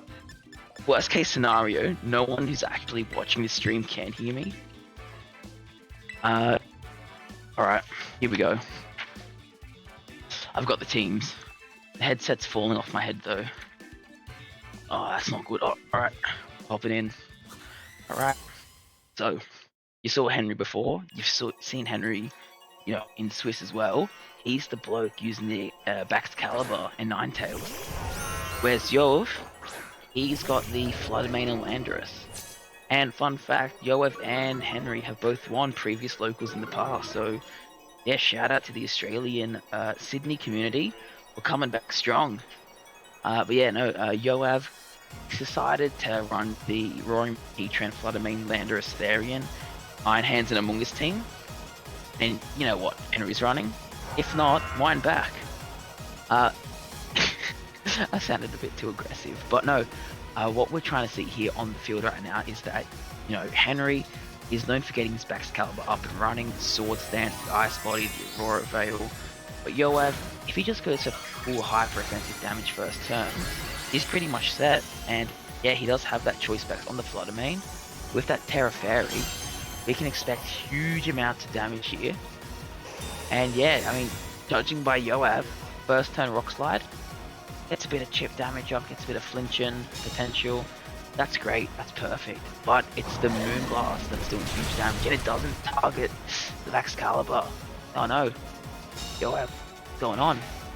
Oh, the Icicle Spear coming out. That is Tuning filthy. in. Yeah, Henry made a really good read here. And just to answer some of the chat, no, you can't use rental teams. You got to use your own teams.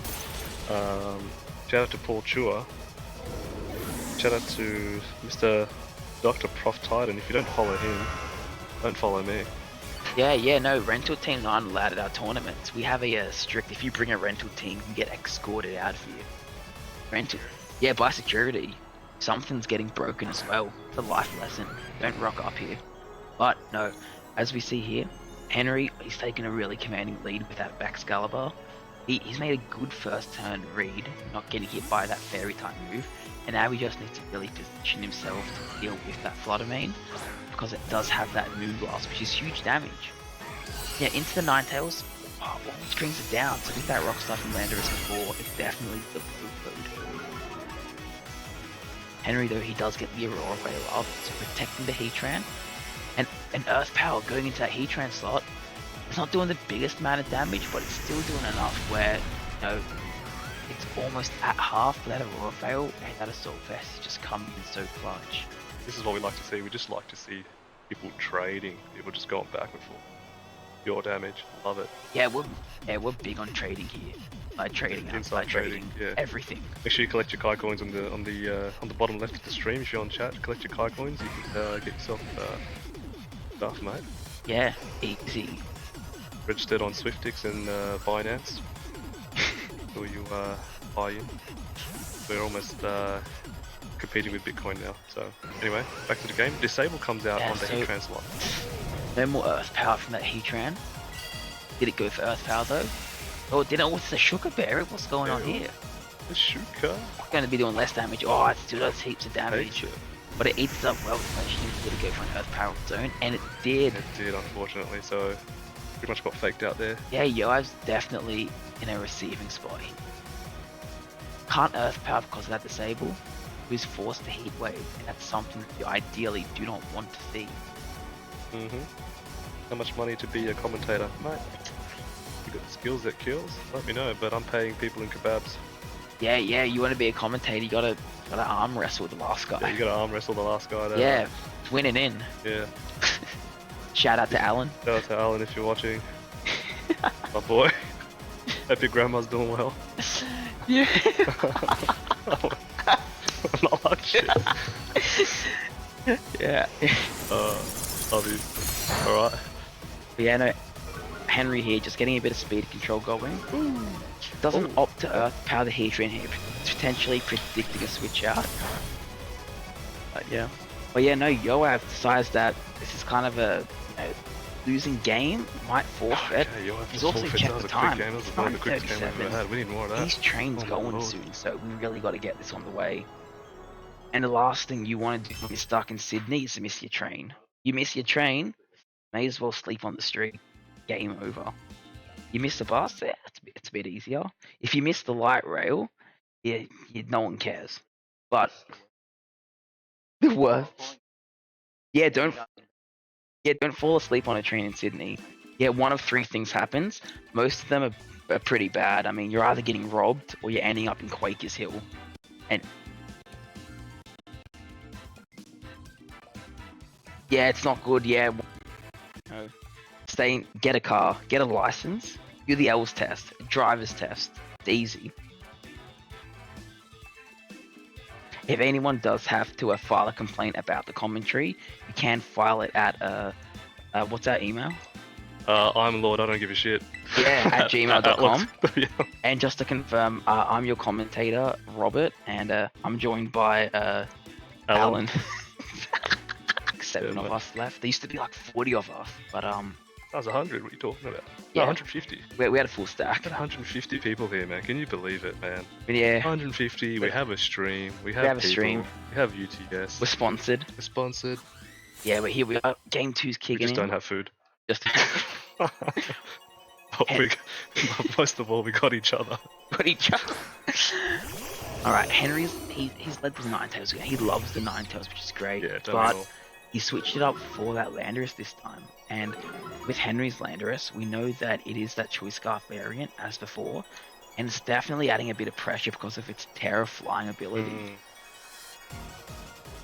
Also able to see here that with the Flutter Mane, it is choice backs. It can hit both Pokemon really well, but what Henry has to be aware of is that Among Us being able to spore and really just mess up the game entirely for Henry. What's she gonna do to the water Among Us? Yeah, so Terrestrialization from Web going into the water Among Us, potentially predicting a Terra Blast, but no Terrestrialization, and a flinch onto the Flutter Mane. That's huge. Aurora Veil coming out as well.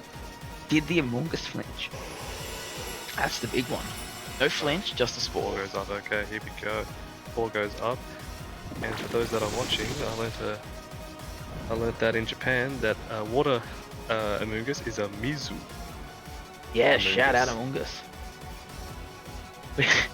What we've got here now is, Henry, he's got the defenses going. He's got the Aurora Veil up. And with that Heatran coming out now, he's living easily against, against those fairy type moves. The big question is, what's Yoav going to be doing now, since he sport the Landorus slot, but yeah, he does get disabled here, so if he did double the spore, that's a bit of a problem, but no, just Pollen Puff. Restoring a bit of health. Because now what can happen is all that redirection can, pour the flash cannons into the Amoongus instead. Guess what? That Heatran is Terra Grass. Henry has decided that Terra Grass is the play, and in this circumstance, it 100% is, because 1, you evade the Rage Powder, and 2, a Terra Grass Terra Blast hits that Amoongus extremely hard. So, yeah, definitely would do heaps of damage, but Yoav deciding to opt out, get a bit of redirection going, potentially predicting that Terra Blast. But once again, no trash flashation from Henry. He's playing this differently. Yeah. Hell, interesting. So we get speed drops, a bit of speed control here. The Heat Wave comes out. It's gonna. Yeah, he's getting the Heat Wave off, and hits the Iron Hand. Does it burn? No burn. Oh. Yo over there praying for no burns, because that will just be severely disabling. Yeah, so now Yoav, definitely needs to play this, because the Heatran and Iron Hands that does offer fake out pressure, but also with the Heatran, its Heat Wave just with that Flash Fibers will just do immense damage. Yeah. And even though Raw Veil's up, Heatran's Heat Wave will still be chipping, and that Landorus is asleep. Shout out to Smoke Demon, love ya. Shout out to Ash, Fluffy the Dirge. Here we go, Earth Power does come out into that Heatran. Becomes the Flash Fire boost from Henry's own Heatran. But it hits the Landorus, that's about a 3-hit KO, good chip damage, and the Drain Punch coming out. Bit of chip under Raw Veil, get some health back. Yeah, not too bad, after 2 more, it'll pretty much be set. Big thing for Henry to consider now is whether he does decide to terrestrialize the Heatran after seeing that Drain Punch do that much damage. It's also good if he terrestrializes Heatran, because that grass typing allows it to hit the Amoongus, but I think he's still being a bit wary of that Fluttermane in the back with the choice specs. 100%. That will just do heaps of damage. One's looking healthy on Yoav's side. More healthier. Well, Yoav decides to lock into this. Taking his time just to think, the timer's there just to remind him that he's got 5 seconds.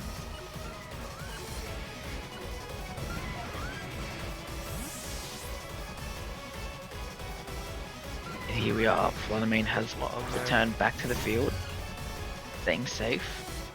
And just an Earth Power, playing it really passively for Henry. Doesn't want to go for any huge reads right now. And that Landorus did just burn to return asleep. So it will eventually, get back up to speed. High roll there on that side. Yeah. Fluttermane out on the field though is pressuring that Shadow Ball. And with the Raw Veil, he'll do less damage. It is an Assault Vest, but yeah, potential double up could be dangerous for Henry. And bloody hell, Ash, Fluffy Dirt, it's about time you subscribed. Followed, but you can subscribe. Anyway, moving on. So Lando has what, 2 turns of sleep now? I think it's on 1, 2. I'm not keeping track. 1, 2. I am keeping track. I'm not keeping track. I'm tracking. Yeah. You know what? I reckon it wakes up this turn. You reckon? I reckon it does. I reckon the Lando wakes up and just goes for Stomping Tantrum straight into the Heatran. That's my bet. Let's have a look. Yeah, here we are. Fluttermane's retreating. Gilbo's a betting man. Yeah, he's getting Iron Hands back in. I told you so. I caught it. Come on. Shake my hand. Yeah, there we go. Gilbo the goat. See, that stream's not even delayed, guys. I'm just like, I'm gonna pay for your name change to Goat. And yeah, that was huge damage because it wasn't waking up last turn. That's 150 damage, no chance it survives. Flash Cannon comes out. Fairly safe. Thank you for the follow, Smoke Demon. But yeah, now Amoongus coming out has access to that Spore Pollen Puff. It's not over for Yoav. He just needs to position himself in the right spot and be very mindful of. Yeah, that's why I did 150 damage. Yeah, juicy. Yeah, but no, yeah, right now, Wave just needs to get his Among Us in a position where it can start sporing, getting things to sleep. But I still don't think we've seen a terrestrialization from Henry We yet. have not. We haven't, yeah. Have not. I was double checking in case I fell asleep. Yeah. Yeah, no, he hasn't terrestrialized, and in this spot here, a Terra Grass would be phenomenal.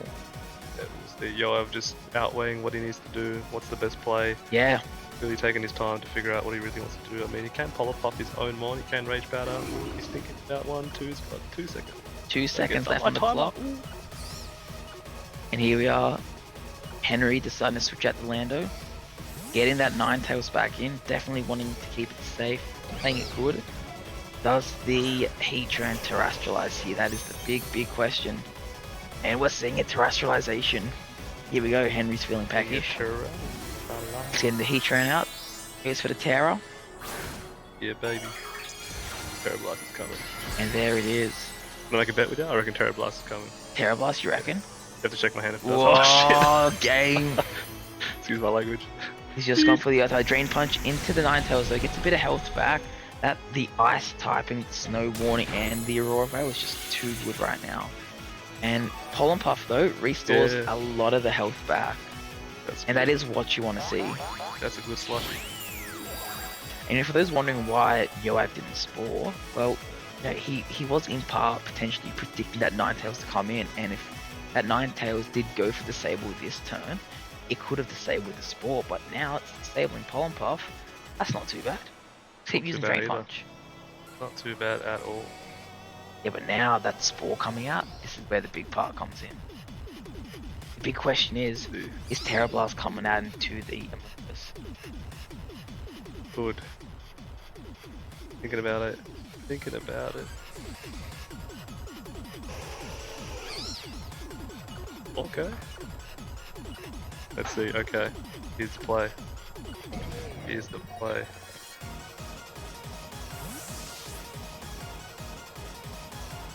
Yep.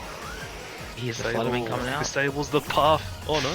Oh, wait, no, he disables the Iron Hands, Drain Punch. Oh, Earth powers it, gets a bit of chip in, and just Pollen Puff bringing it back up. and then Fluttermane will be almost at full health. Yes, there's Fluttermane Choice Specs getting back up. Losing teams or I think it's also good to know that Yoav's Fluttermane has Perish Song. So if he gets, yeah, it's all Perish. It's wild. And it's Choice Specs as well. Okay, that's interesting. This is a big finals So game. it'd be a massive Perish song. Just take out all 6 Pokemon at once. Yeah. Yeah. Oh. Jeez. But yeah, what we have to see now is, you know, Henry is up 4 Pokemon. I think Yoav's down 1. But that Among Us is just doing so much work against Henry that it's kind of crippling his team right now. Moonblast comes out. The Heatran chips massively special attack drop too. What's going on? Oh, Aurora Veil Veil comes up. back out. Okay. That's what you want to see. Very nice. Yep. Someone's asking why does Gilbert sound like he smoked cigarettes? No, hold on. It's because I haven't been fed. Alright? How about you send me some food and then we can talk Yeah. about cigs. Colon bussin'. Oh no. We see you. That's funny. That's what I was going to say. Yeah. No. We'll ban him from the Twitch stream. Lung cancer. No.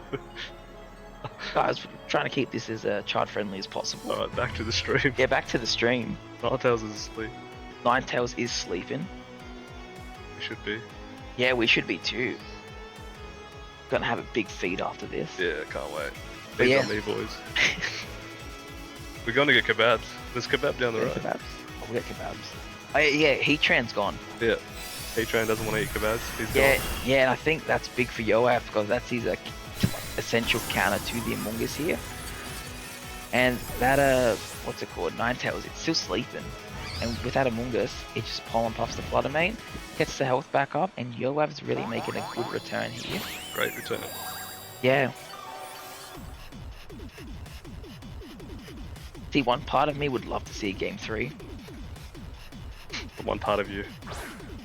I'd love to see a kebab right now. But here comes the Lando.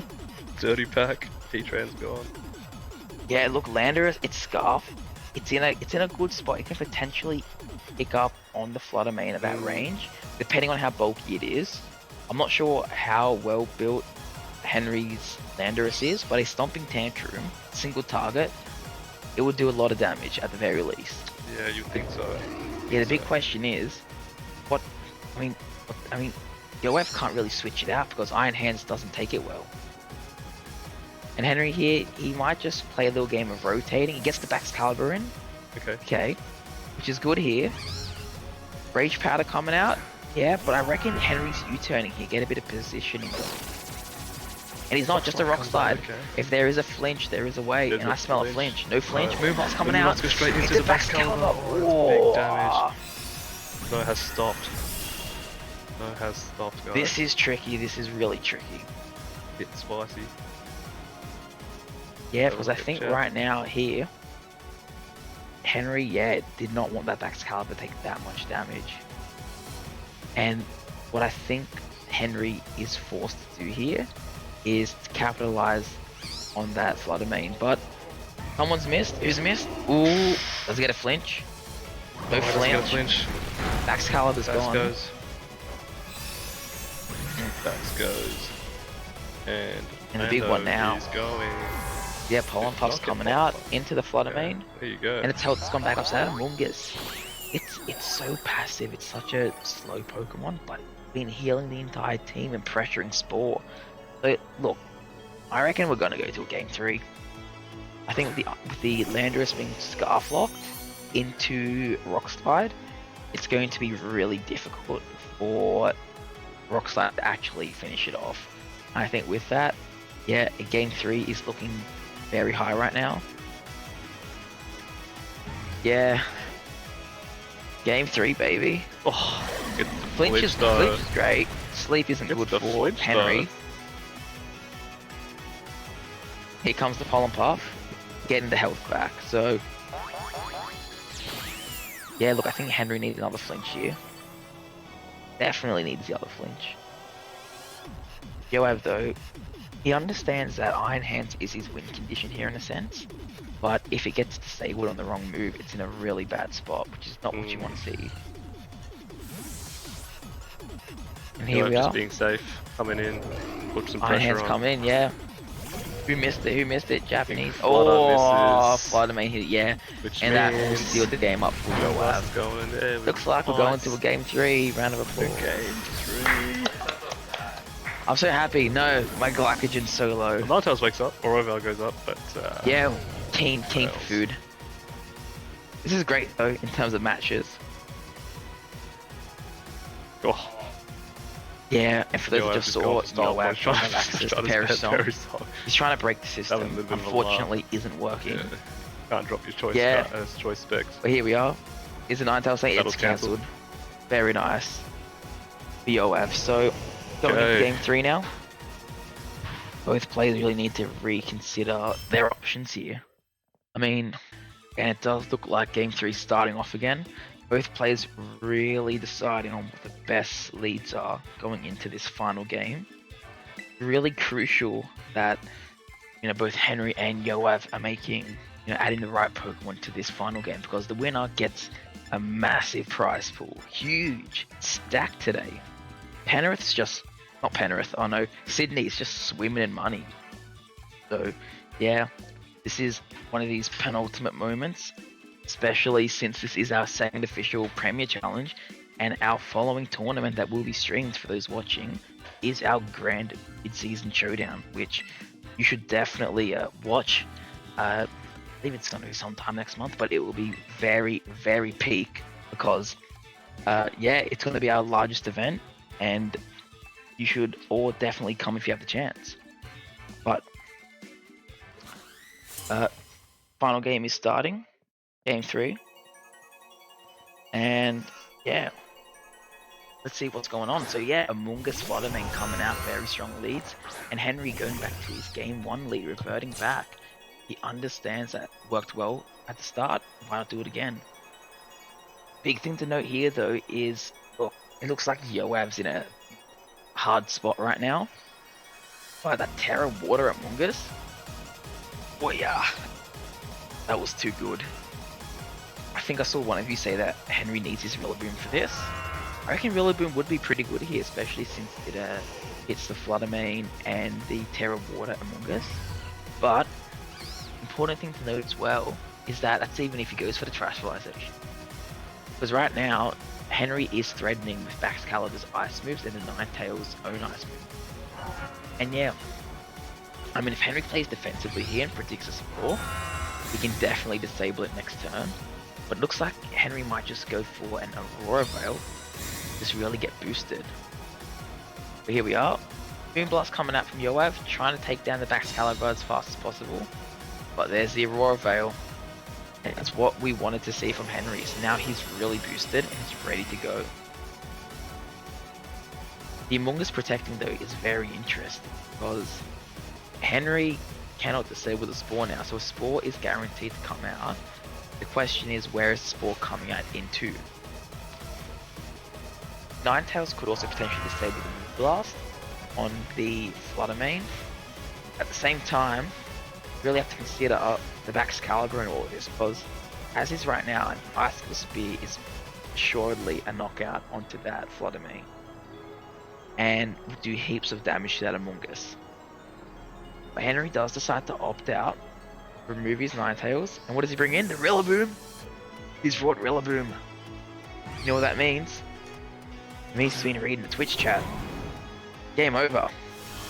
But no. But what it does mean is that he was predicting this Terra Water with the Among Us, and this is crucial because his last way to beat that was the Heatran's Terra Grass Terra Blast. But I mean, Moonblast coming out, goes into the Rillaboom, half damage. That's big. A horsepower comes in. Yeah, high horse, but not the Icicle Spear. But here's the Spore. Henry's in a tricky spot now because another Moonblast will pick up on the Rillaboom, especially if it can't terrestrialize. But at the same time, Henry can go for Grassy Glide here, and that will be, huge damage in itself, and not much of Yoav's team take it. Not at all. Yeah, Not at all. the Among Us though can just launch off another Spore if it wants to. It can redirect, it can Rage Powder, it can Pollen Puff. The Among Us is really good here. And that's what I want to highlight. Can be here and just do what he wants, mate. Okay, Physio, thank you. For the sub, though. Oh yeah, you are seeing that the called Flutter Mane. Yeah, I almost forgot its name. Flutter Mane's withdrawn. For the Roaring Moon, hey, we haven't seen that before. Wait, what's Yoav doing? Yeah, He switched it up. You know what would be funny if Yoav predicted the Rillaboom to come, so he brought his own Roaring Moon in. But I mean, Roaring Moon does deal with Grassy Glides fairly well. I mean, that's looking like a 5-hit KO at this stage. And with Iron Hands out in the field as well, he's got instant Drain Punch pressure into that Baxcalibur, Acrobatics pressure into the Rillaboom. And the best part about the Roaring Moon for Yoav is it's not just standard Tailwind set, it's a Dragon Dancing set to get really boosted. Turn stuff off, and it can just knock stuff off. Yeah, and look, Which it's it gone does. for knockoff, no loaded dice. Icicle Spear's doing less. Actually This could be spikes up. perfect. It Icicle might only Spear. hit twice now. We'll take First it. hit, second hit. Guess what, Henry? No third hit for you, lad. See that? And that was so important. Third. It's Would gonna- hammer those it's gonna doubling go into down. it. Yeah, that does hurt a bit. Would have been nice for Power Hands to take it, but Would have been very nice, but here we go. Do we see Drain Punch coming out now? And we do, and it comes might in, just it bring it hits down the to back. half, and it a does. bit more chip on. But look, even though Henry didn't get, the knockout with the Icicle Spear, the fact that it woke up and the Rillaboom double targeted the slot means that, Yoav's now down a Pokemon, and that Roaring Moon was one of his answers to the Rillaboom. But yeah, no, Among Us is coming back now. It's looking prime on the field. Unfortunately, it's not the biggest fan of Woodhammer. Not a fan of Rillaboom in general, mate. Yeah, Not a fan of the Rastafarian monkey. yeah, no, it's scared by it, but it also understands that if the Rillaboom does Woodhammer it, the amount of recoil plus Rocky Helmet damage might just be enough to, finish it off. Here we go. Yeah, Rillaboom. Trash flies into a grass type. Potential wood hammer into the iron hands. Wood hammer Is that what we're seeing? I think we are seeing that. One. It's a crit. And it crits. That's not what you want to see if you go have. 2. Are we seeing 3? Oh, without the Get us loaded to dice. 5 just to be funny. Just 3. And I think we are going to be seeing the wood hammer here into the iron hands. Yeah, this would do big damage. Is it enough to kill though? And it is enough. That's a big getting iron hands off the field. Yeah. What? And Recoil's now massive. Sport into Baxcalibur. Putting it to sleep. It's what you want to see. Not a sleepy back though. Yeah, but now, I mean, Rillaboom's, it's boosted. It's got the grassy terrain. It has the Terra Grass. I mean, I do believe Henry's Rillaboom has access to Grassy Glide too. And unfortunately, even with the Rage Powder, Grassy Glide is unaffected by that and will just hit the Flutter Mane. Oh, And Yoav. yeah, it looks like we're seeing that Yoav Yoav is forfeited, which makes Henry There your Premier Challenge winner. you go. Congratulations Oh, to he's Henry. done it. He's done it. Henry has just won the $10,000 prize pool. 150. 150. I've upped it. I've upped it. We've upped Yeah. the prizes. He's Yeah. getting these shit. Yeah, well, he's 150, getting the money in Blockbuster shares, so he's loaded now. He's properly rich. Yeah, mate. Hence I've just bought Henry a house. get Henry a house. Yeah, you can buy out in Bathurst with that money. Or Penrith. Or Penrith. Something Oh, next to you, Penrith with the Gilbert. riff. But yeah, big congratulations to Henry. I think we'll be doing a wrapping up ceremony now while we still are alive and awake. And yeah, with that, thank you for watching the stream, guys. Make sure to come back next month for our mid-season showdown. That will be properly stacked. Unfortunately, we're running on budget Finish on 10 on the commentators, dot. so you're stuck with me allegedly. Yeah, unless they start paying for comment. We're broke out here. Hey guys, okay, so we finally have the winner of the PokeFolk number 2 Premier Challenge champion. Can I call out to Henry Rich? Here you go, Henry. Thank you very much. Congratulations, well played. Cheers. Well done. Well done. Henry, tell us a little bit about Henry, tell us a little bit about your matches and how you went, mate. I started the day with a bye, which no one can really complain about. It's always fun. But the matches were really back and forth. It was a team I haven't played a lot with lately, being the Baxcalibur Snow. Had some really rough matchups in Swiss, playing against some of the top-seeded players, playing against Yoav in Swiss, playing against Jesse, who went undefeated. And yeah, but managed to cut with a record of 3-2. And then the top cut sets were absolutely insane. Yeah. Top 8 against the Weak Armor Side Spam stuff. That was insane. Against Ken, the Dozo set was probably the most worn out I've been for a long time when it comes to a set. And against Joav, like the matchup's 100% in my favor, and he played that so well. Yeah. But yeah, really happy to come out of that on top. Well done. Unbelievable, unbelievable. What a hill you had to climb against those matches, and yeah, the cardio that you had to build up for Brizzy coming up. So yeah, you going to Brizzy? Yeah, definitely. Yeah, definitely. you're gonna win that for us. Look, I'll do my best, but we'll see. We'll see how it goes. Everyone else will win too. Don't worry. I'm kidding. All right, thank you so much. Appreciate Thank you very that. much. Thank you. Cheers. Thank you. All right, guys, let's head home. Thank you so much. Whew. All right.